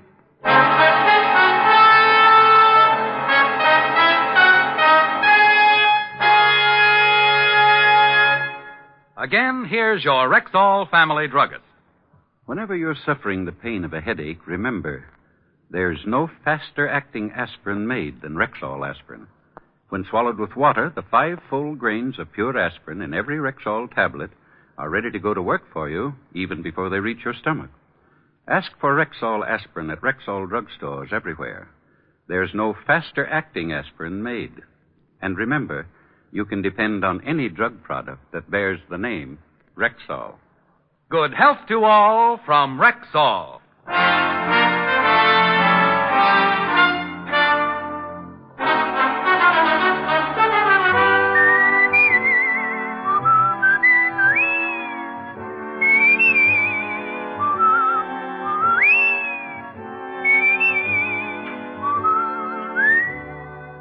Richard Diamond, Private Detective, stars Dick Powell in the title role and is written by Blake Edwards, with music composed and conducted by Frank Worth. Featured in tonight's cast were Virginia Gregg, Ted DeCorsia, Wilms Herbert, Wally Mayer, Joan Banks, and Bill Boucher. Richard Diamond, Private Detective, is transcribed in Hollywood by Jaime de Valle.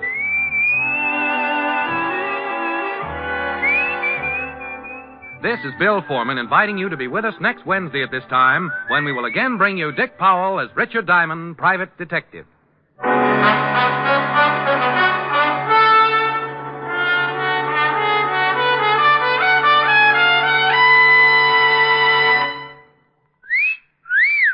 Hiya, beautiful. Get lost, Bristlepuss. You need a shave. But I have shaved. What else do you want me to do? Silly boy, she wants you to go Stag. Go Stag? But why? Because Stag is Rexall's exclusive line of men's good grooming aids, like Stag Brushless Shave Cream. No fuss, no massage, just smooth it on, and presto, you get a clean, close shave. Your face stays smooth and whiskerless all day long. I'll do it. I'll go Stag. That's it. Join the Stag line now at Rexall drugstores everywhere. Yes, to make girls care. Go Stag.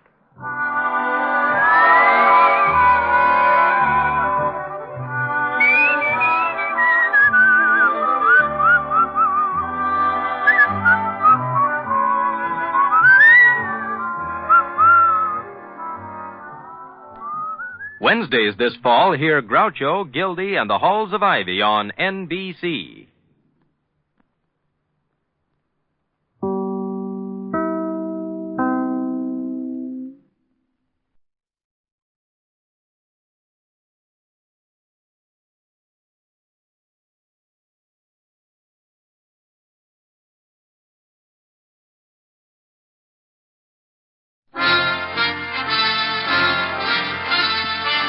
Listen while the makers of Rexall drug products and 10,000 independent Rexall family druggists bring you Dick Powell as Richard Diamond, Private Detective.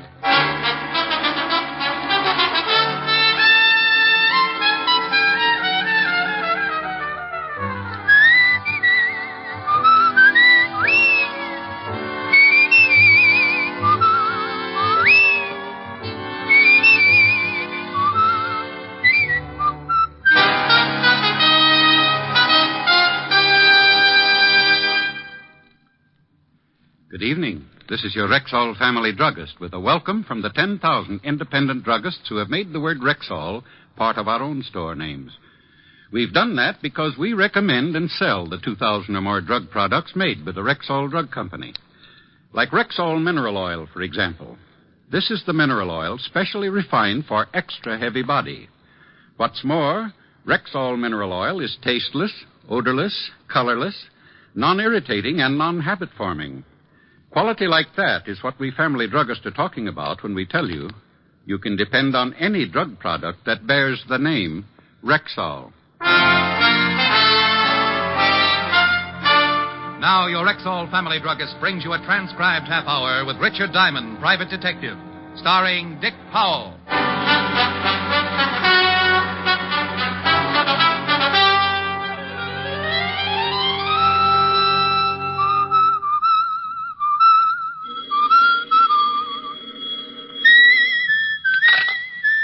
Just a moment. Diamond, pick up the receiver and speak to me, or I'll... Walt, is that your blood pressure I hear bubbling, or are you calling from Niagara Falls? What's the big idea? Keep me waiting like that. Well, the big idea is that it's a beautiful day and I'm happy. When I'm happy, I whistle. And when I'm happy and whistling, I don't like to be interrupted. I'll remember that the next time you're unhappy and you ask a favor from me. You can whistle then, too. Oh, the great, big, important police lieutenant wants a favor from poor little old Richard Diamond. I want you to go to a funeral. Yours? No, it's mine. Say, I'll live to dance the Charleston on your grave, wise guy. No, they're burying Bigfoot Grafton this afternoon. How do you know? How do I know? How do I know what? That it's Bigfoot Grafton they're tucking in. The way I read in my paper, the Harbor Patrol fished out a guy presumed to be Bigfoot Grafton, boy racketeer. We're satisfied with the identification. Huh? Fingerprints? Fingerprints. Look, the body was in the Hudson River for nearly a week. Oh. Then tell me, what makes you so sure the guy they're putting in the ground today is Grafton? Look, Diamond, you're beginning to exasperate me. Will you or won't you go with us to Bigfoot Grafton's funeral this afternoon? Why me? Maybe you can show the boys how to dig the grave. Oh, Walt, that's silly. I don't know a grave from a hole in the ground. So why me? Because you once told me about a little business matter you had with some of Grafton's gang out west. And because some of those same hoods may attend the funeral. And because if any of them do, you'll recognize them. And I can point them out to you. Say, you are a detective. Otis and I'll pick you up in about an hour. Goodbye, Diamond. Goodbye, Bright Eyes. Come on, Billy. How many times have I got to tell you this is the only thing left to do? It's all wrong, Marge. I tell you, there's no need to call in a private eye. Well, hello, girls. Who are you? The name's on the door. You're Diamond? You see something you don't like? Yeah, you. Oh, you'll never be lovely, be engaged, or get to use ponds with an attitude like that. It's a waste of time, Marge. A waste of time. Lay off it, Billy. I know what's right. We came a long way to see you, Diamond. All the way from West Frampton we came. We're ducklings. Well, first impressions are so deceiving. I almost thought you were girls. Now, look, there's a psychiatrist just down the hall who... Get this, Billy. The guy thinks we're nuts. Well, maybe you are a couple of ducks, and I'm the one who's crazy. Not ducks. Ducklings. Oh. Well, then if you have that kind of a problem, go to the Audubon Society. You never heard of the Long Island Ducklings? All we done was win the pennant last year. Pennant? Oh, baseball? Now it's coming. We're a girls' softball team. We got our own park out in West Frampton. I play third base. Who's on first? Me. Come on, let's get out of here, Marge. We'll stay. We gotta find Lottie, and he's gotta help us. Lottie? Lottie Wyrachek, our second baseman. She's been missing almost a week now. We can't win without our second baseman. Oh, yes. I can see where it must leave quite a gap between first base and shortstop. We ain't gonna win the pennant again unless we get Lottie back, Diamond. We gotta have her. You're elected. Elected? I'm not even sure I accept the nomination. See? Let's go, Marge. You don't want the job, Diamond? Well, I've never looked for a missing second baseman before. I wouldn't know where to begin. A fine detective. Here, you begin by looking at her snapshot. Oh, no, girls. Really, I'm terribly busy right now. I've got to go to a funeral and help the police department with it. Look at her picture. But I tell you,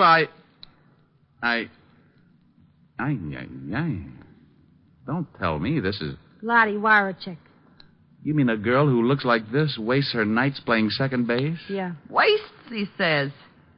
Diamond, stop drooling. You take the job? Well, I'm tempted. Yes, I'm very tempted. Now let's Let's get some answers first. Ask Billy. She's her roommate.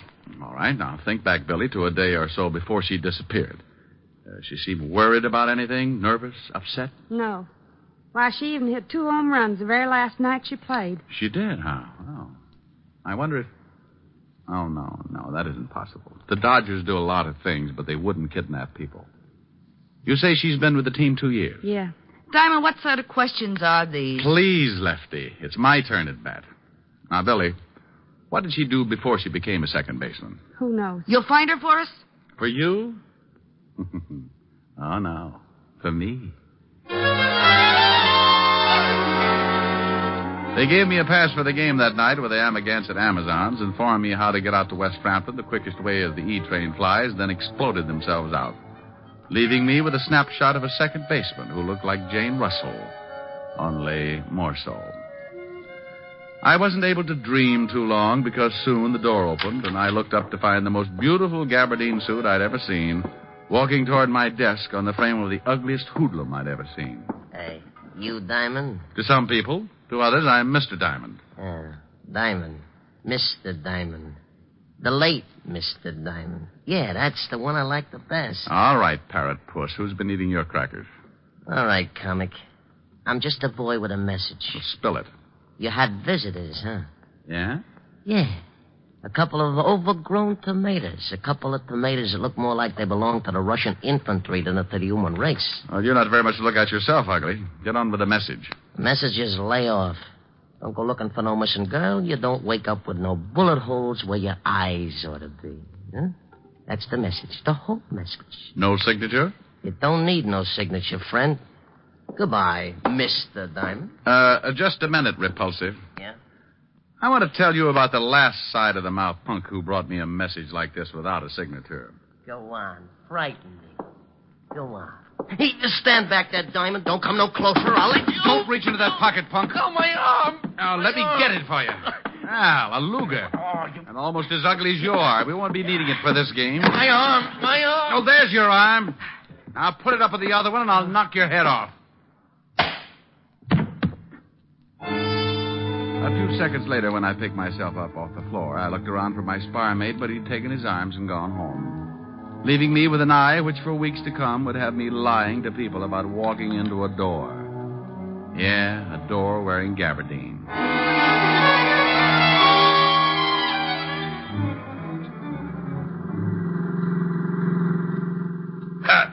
How'd you get that shiner, Diamond? I walked into a door, Walt. A door with a fist at the end of it.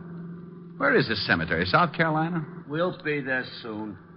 Bigfoot Grafton won't mind waiting a little longer. Assuming, Sergeant Otis, that it is Bigfoot Grafton they're planting. Oh, no, you're not going to start that again. I told you on the phone. We're satisfied with the identification. What identification? Laundry marks on Grafton's shirt, cleaning marks on Grafton's suit. Go on. What do you mean, go on? Look, Walt, suppose you're wanted for murder. 2 murder raps, and you don't have a chance of beating. And suppose that next to the mailman with the income tax refunds, you're the most looked-for guy in the country. Yeah, I know what you're going to say, Diamond. You think maybe Grafton finds a sucker with his same general build, shoots him in the spine, changes clothes with him, and then dumps him in the big bathtub. That's right, Walt. Well, us silly, confused homicide cops figured that way, too, until we checked up on what gave Grafton his nickname. His nickname? Bigfoot. Yeah. 14 and a half. We found his shoemaker. He verified the size. So?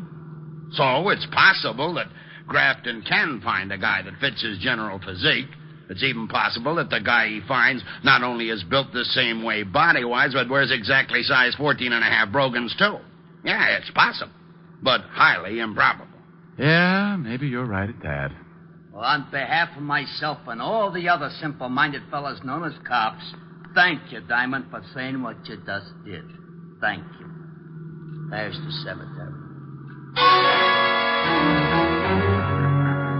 It was just a simple little funeral, except that the coffin cost maybe $10,000 more than mine will ever cost, and excluding the fact that there were enough flowers to make a couple of dozen floats for the Turnip of Roses parade.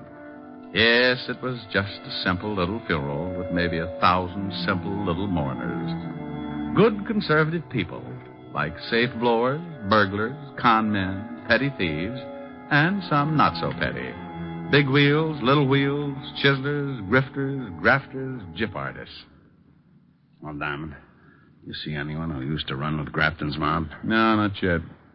Hey, look. Now, what's he doing here? Oh. The parrot nose in the stylish gabardine suit. I've been admiring that suit. Gabardine, huh? Too bad a poor little gabardine had to go give up its life just so a mug like that could have a suit. Where you going, Diamond? Who is that guy? He's a messenger boy. I'll be right back. I edged my way through the crowd toward him, hoping that in view of the solemnity of the occasion, none of the pickpockets among the mourners would make use of the opportunity to swipe my suspenders. 5 yards away, he turned. He saw me and started to run. I put my head down like a sprinter and turned to follow. There's nothing like a merry chase in a merry place like a cemetery. And just when I thought I had him... Diamond, what are you doing running into tombstones? Oh, well, I suddenly remembered it's been years since I had a collision with a tombstone. What were you chasing that guy with a fancy suit for? I wanted to find out who his tailor is. Look, Otis got a good look at that twerp I was chasing. Tell him to go through Rogue's Gallery and try to identify him for me, huh? Yeah, but where are you going? Me? No, I think I'll go to a ball game. It was a good game as games go, fast and exciting, and my girls did themselves proud. 8-3. Even though the girl who was playing second in place of the missing Lottie made 3 errors. After the game, I was in the corridor outside the dressing room talking to Billy, the first baseman. The one who didn't think I should have been hired to bird dog the missing girl. Look, Diamond, this is all for nothing. Lottie ain't missing. We never called on you. There's no case. Now, that's the same tune with a slightly different lyric and ugly in a gabardine suit sang to me. It's a good thing I'm stubborn. It's a bad thing, Diamond, for you. It's going to maybe cost you your life. No. No! Don't! It happened that fast. By the time I turned around to see who did the shooting, he had disappeared in the crowd. Dirty heel. Diamond, what happened? I heard shooting. Stand back, everybody. Send for a doctor. Rotten heel. I was on his team. Who, Billy? Who? Told him Marge called on you to find Lottie. Who, dear? They'll kill Lottie. They'll kill Lottie. Billy.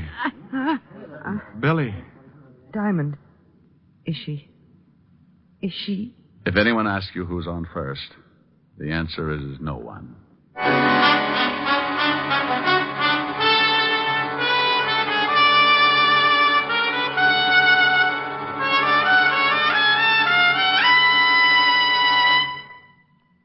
Before we continue with the adventures of Richard Diamond, private detective, here's your Rexall family druggist. I've discovered lately that a lot of people think they don't need to take any precautions against vitamin deficiency during the summer months. But the truth is, we're just as apt to be low on vitamins during the summer as any other season. Then you think people should continue right through the summer taking a vitamin supplement? Indeed I do, ma'am. And the one I recommend is Rexall Plenamins. Why exactly? Well, just 2 Plenamon capsules a day give you more than your minimum daily requirement of every vitamin for which such requirements have been established, plus valuable liver concentrate and iron, plus other beneficial factors of the vitamin B complex. Say, with all that, they must be expensive. On the contrary, Plenamins cost you only pennies per day. Ask for Plenamins at any Rexall drugstore. And remember, you can depend on any drug product that bears the name Rexall.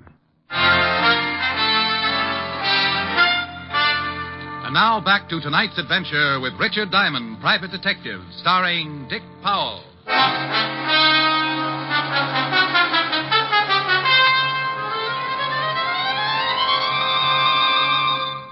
Diamond, this department isn't in operation so that you can find girls. I don't care how she looks in her baseball uniform. Oh, but this is business, Walt. I tell you, she's been kidnapped. Another girl on the team was just murdered. Another murder? Where? West Frampton. West who? Frampton, out on Long Island. City limits? No. That's the quickest case I ever marked closed. What do you want to waste my time with imported homicides for? Don't I have enough to do right here? Oh, but Walt, look, Don't butt me. They've been knocking each other off like flies this week. We're so jammed up, I got 3 stiffs that don't even have a place to lie down. 4, if you include Otis. Oh, just for that, wise guy, I ain't talking. Oh, if I could only be sure of that. I mean, I ain't talking about the guy you played tag with in the cemetery. I found him in the picture book, all right, Diamond. It took me 2 hours. And just for making cracks at me, I ain't telling you his name. Whose name? Joe Gabardines, that's whose. And I ain't telling you what else I found out about him in the picture book either. Why not? Because you think you're smarter than the whole police department put together. That's why not. Oh. And so if I go spill to you that this Joe Gabardine used to work as a gunsel for the late Bigfoot Grafton, you're going to right away say Bigfoot Grafton ain't dead after all, and that I'm a dope. Walt, you hear that? The guy that threatened me if I went looking for Lottie Warachek, this Joe Gabardine, is one of Grafton's boys. Say, who told you? Was one of Grafton's boys. Grafton's dead. No, but maybe not. Maybe all these shenanigans are part of Grafton's plot to put some sucker in his coffin and stay undercover. Sure. Maybe Lottie Warachek knew in some way or other that the guy they fished out of the river and buried today wasn't Grafton. Look, Walt, you got to... Diamond, Helbert. That name you said, the one that sounds like something spelled backwards. Warachek? That's funny. What's funny? That's the same name as this dame's in the file missing person sent over. Only this one's name is Lottie Warachek. So's this one, you dope. You mean there's 2 dames with a name like that? Yeah, just like there are 2 heads on a sergeant named Otis Loveloon. Now, listen here. Who reported her missing? Just for being a fresh guy, I ain't going to tell you. You ain't going to tell him what? That it says here on the file card that this doctor reported her missing. Who said anything about a doctor? Huh? You sick, Otis? You need a doctor? I ain't sick. Besides, he ain't that kind of doctor. He's a dentist. Who's a dentist? This Dr. Alman. Dr. Percy Alman. 223 Park Avenue. So? What do you mean, so? What about him? What do you mean? What about him? Well, you brought him into the conversation. Dr. Percy Alman. You said 223 Park Avenue. What made you mention him if you don't have anything to say about him? He's the guy who reported this Lottie Whatchamachek missing, you dope. Gee, Diamond, are you dumb?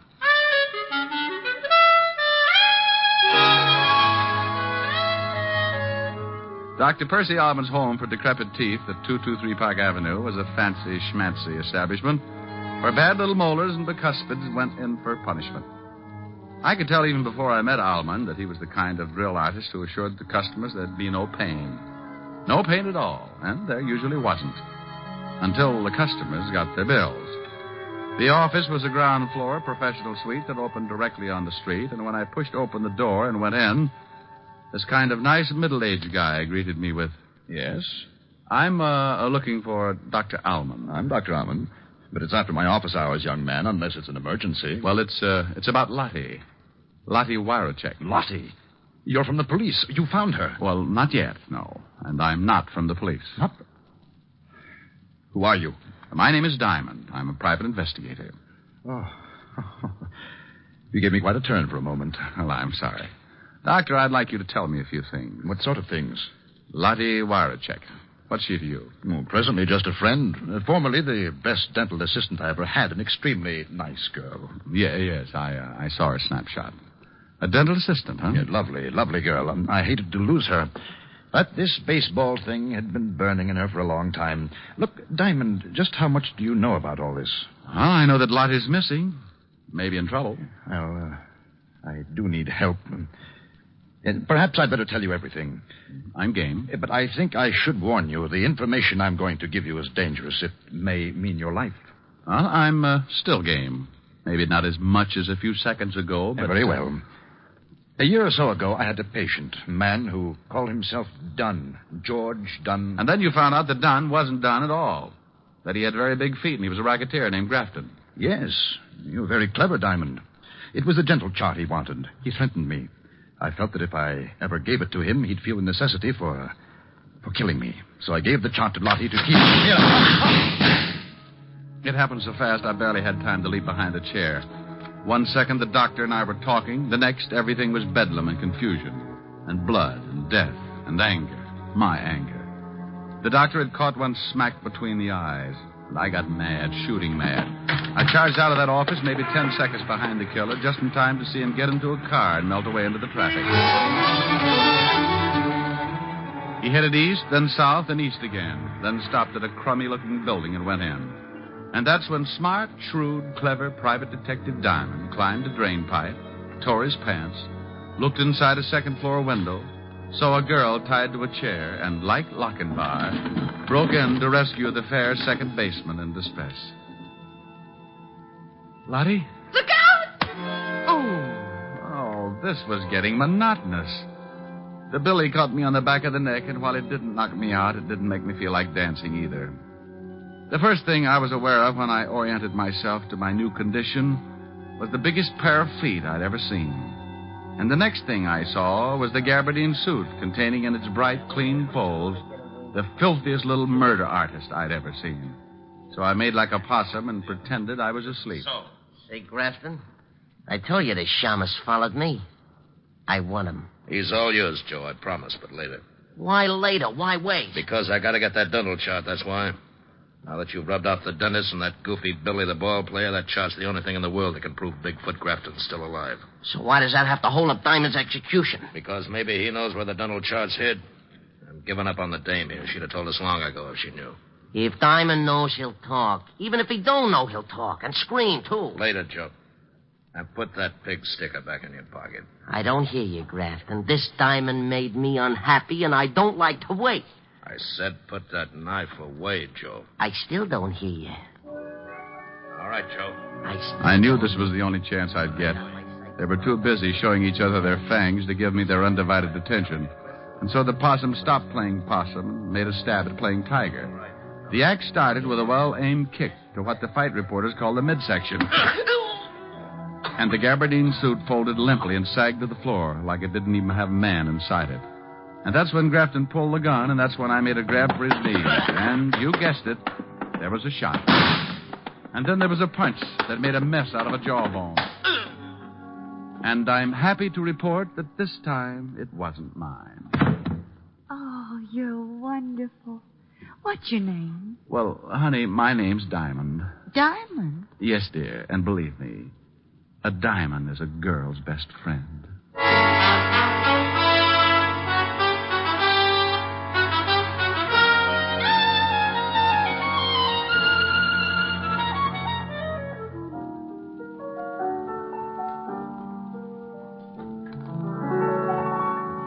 I hadn't anyone till you. I was a lonely one till you. I used to lie awake and wonder if there could be a someone in the wide world just made for me.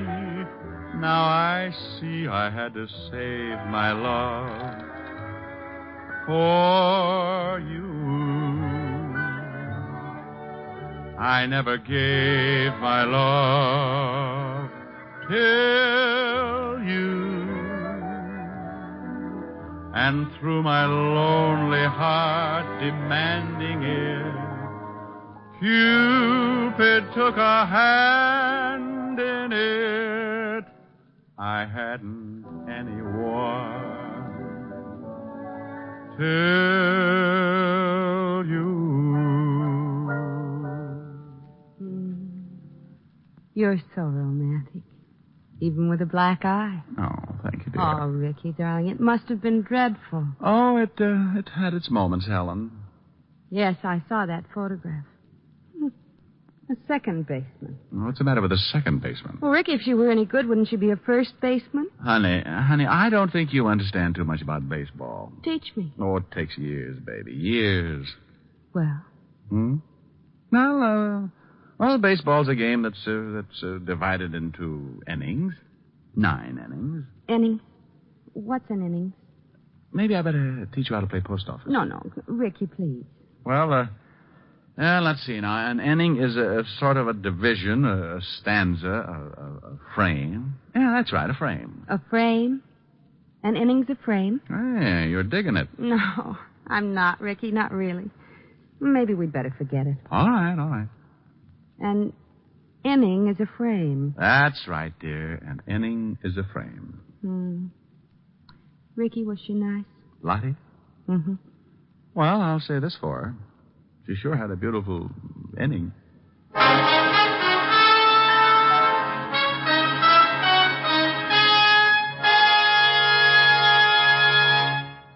Again, here's your Rexall family druggist. Don't wait until you're already suffering from acid stomach and then wish you had Bismarex on hand. Buy a bottle tomorrow. This famous Rexall antacid often neutralizes excess acidity within 1 minute. More than that, Bismarex gives relief that's continuous and prolonged because its scientifically balanced ingredients work in sequence, easing gastric distress and leaving a soothing protective covering on irritated stomach membranes. Ask your Rexall druggist for Bismarex. He'll tell you you can depend on any drug product that bears the name Rexall.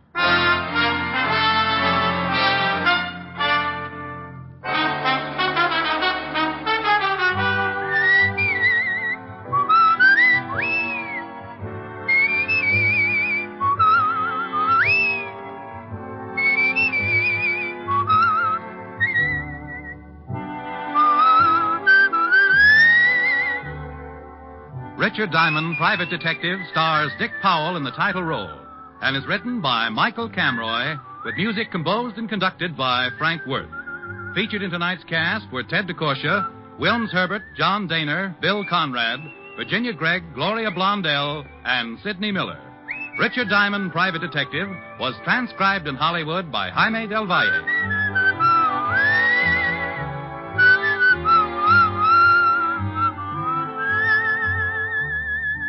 This is Bill Foreman inviting you to be with us next Wednesday at this time when we will again bring you Dick Powell as Richard Diamond, Private Detective.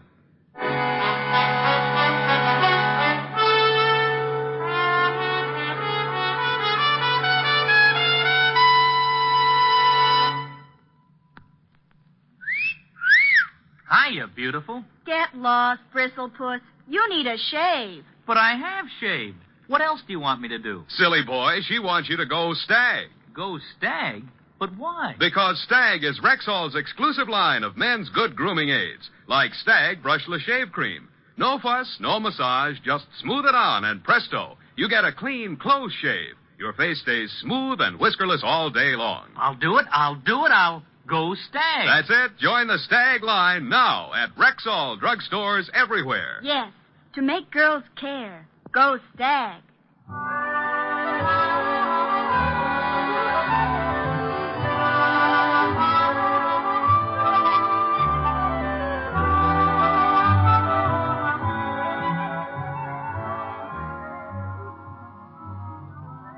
Three chimes mean good times on NBC.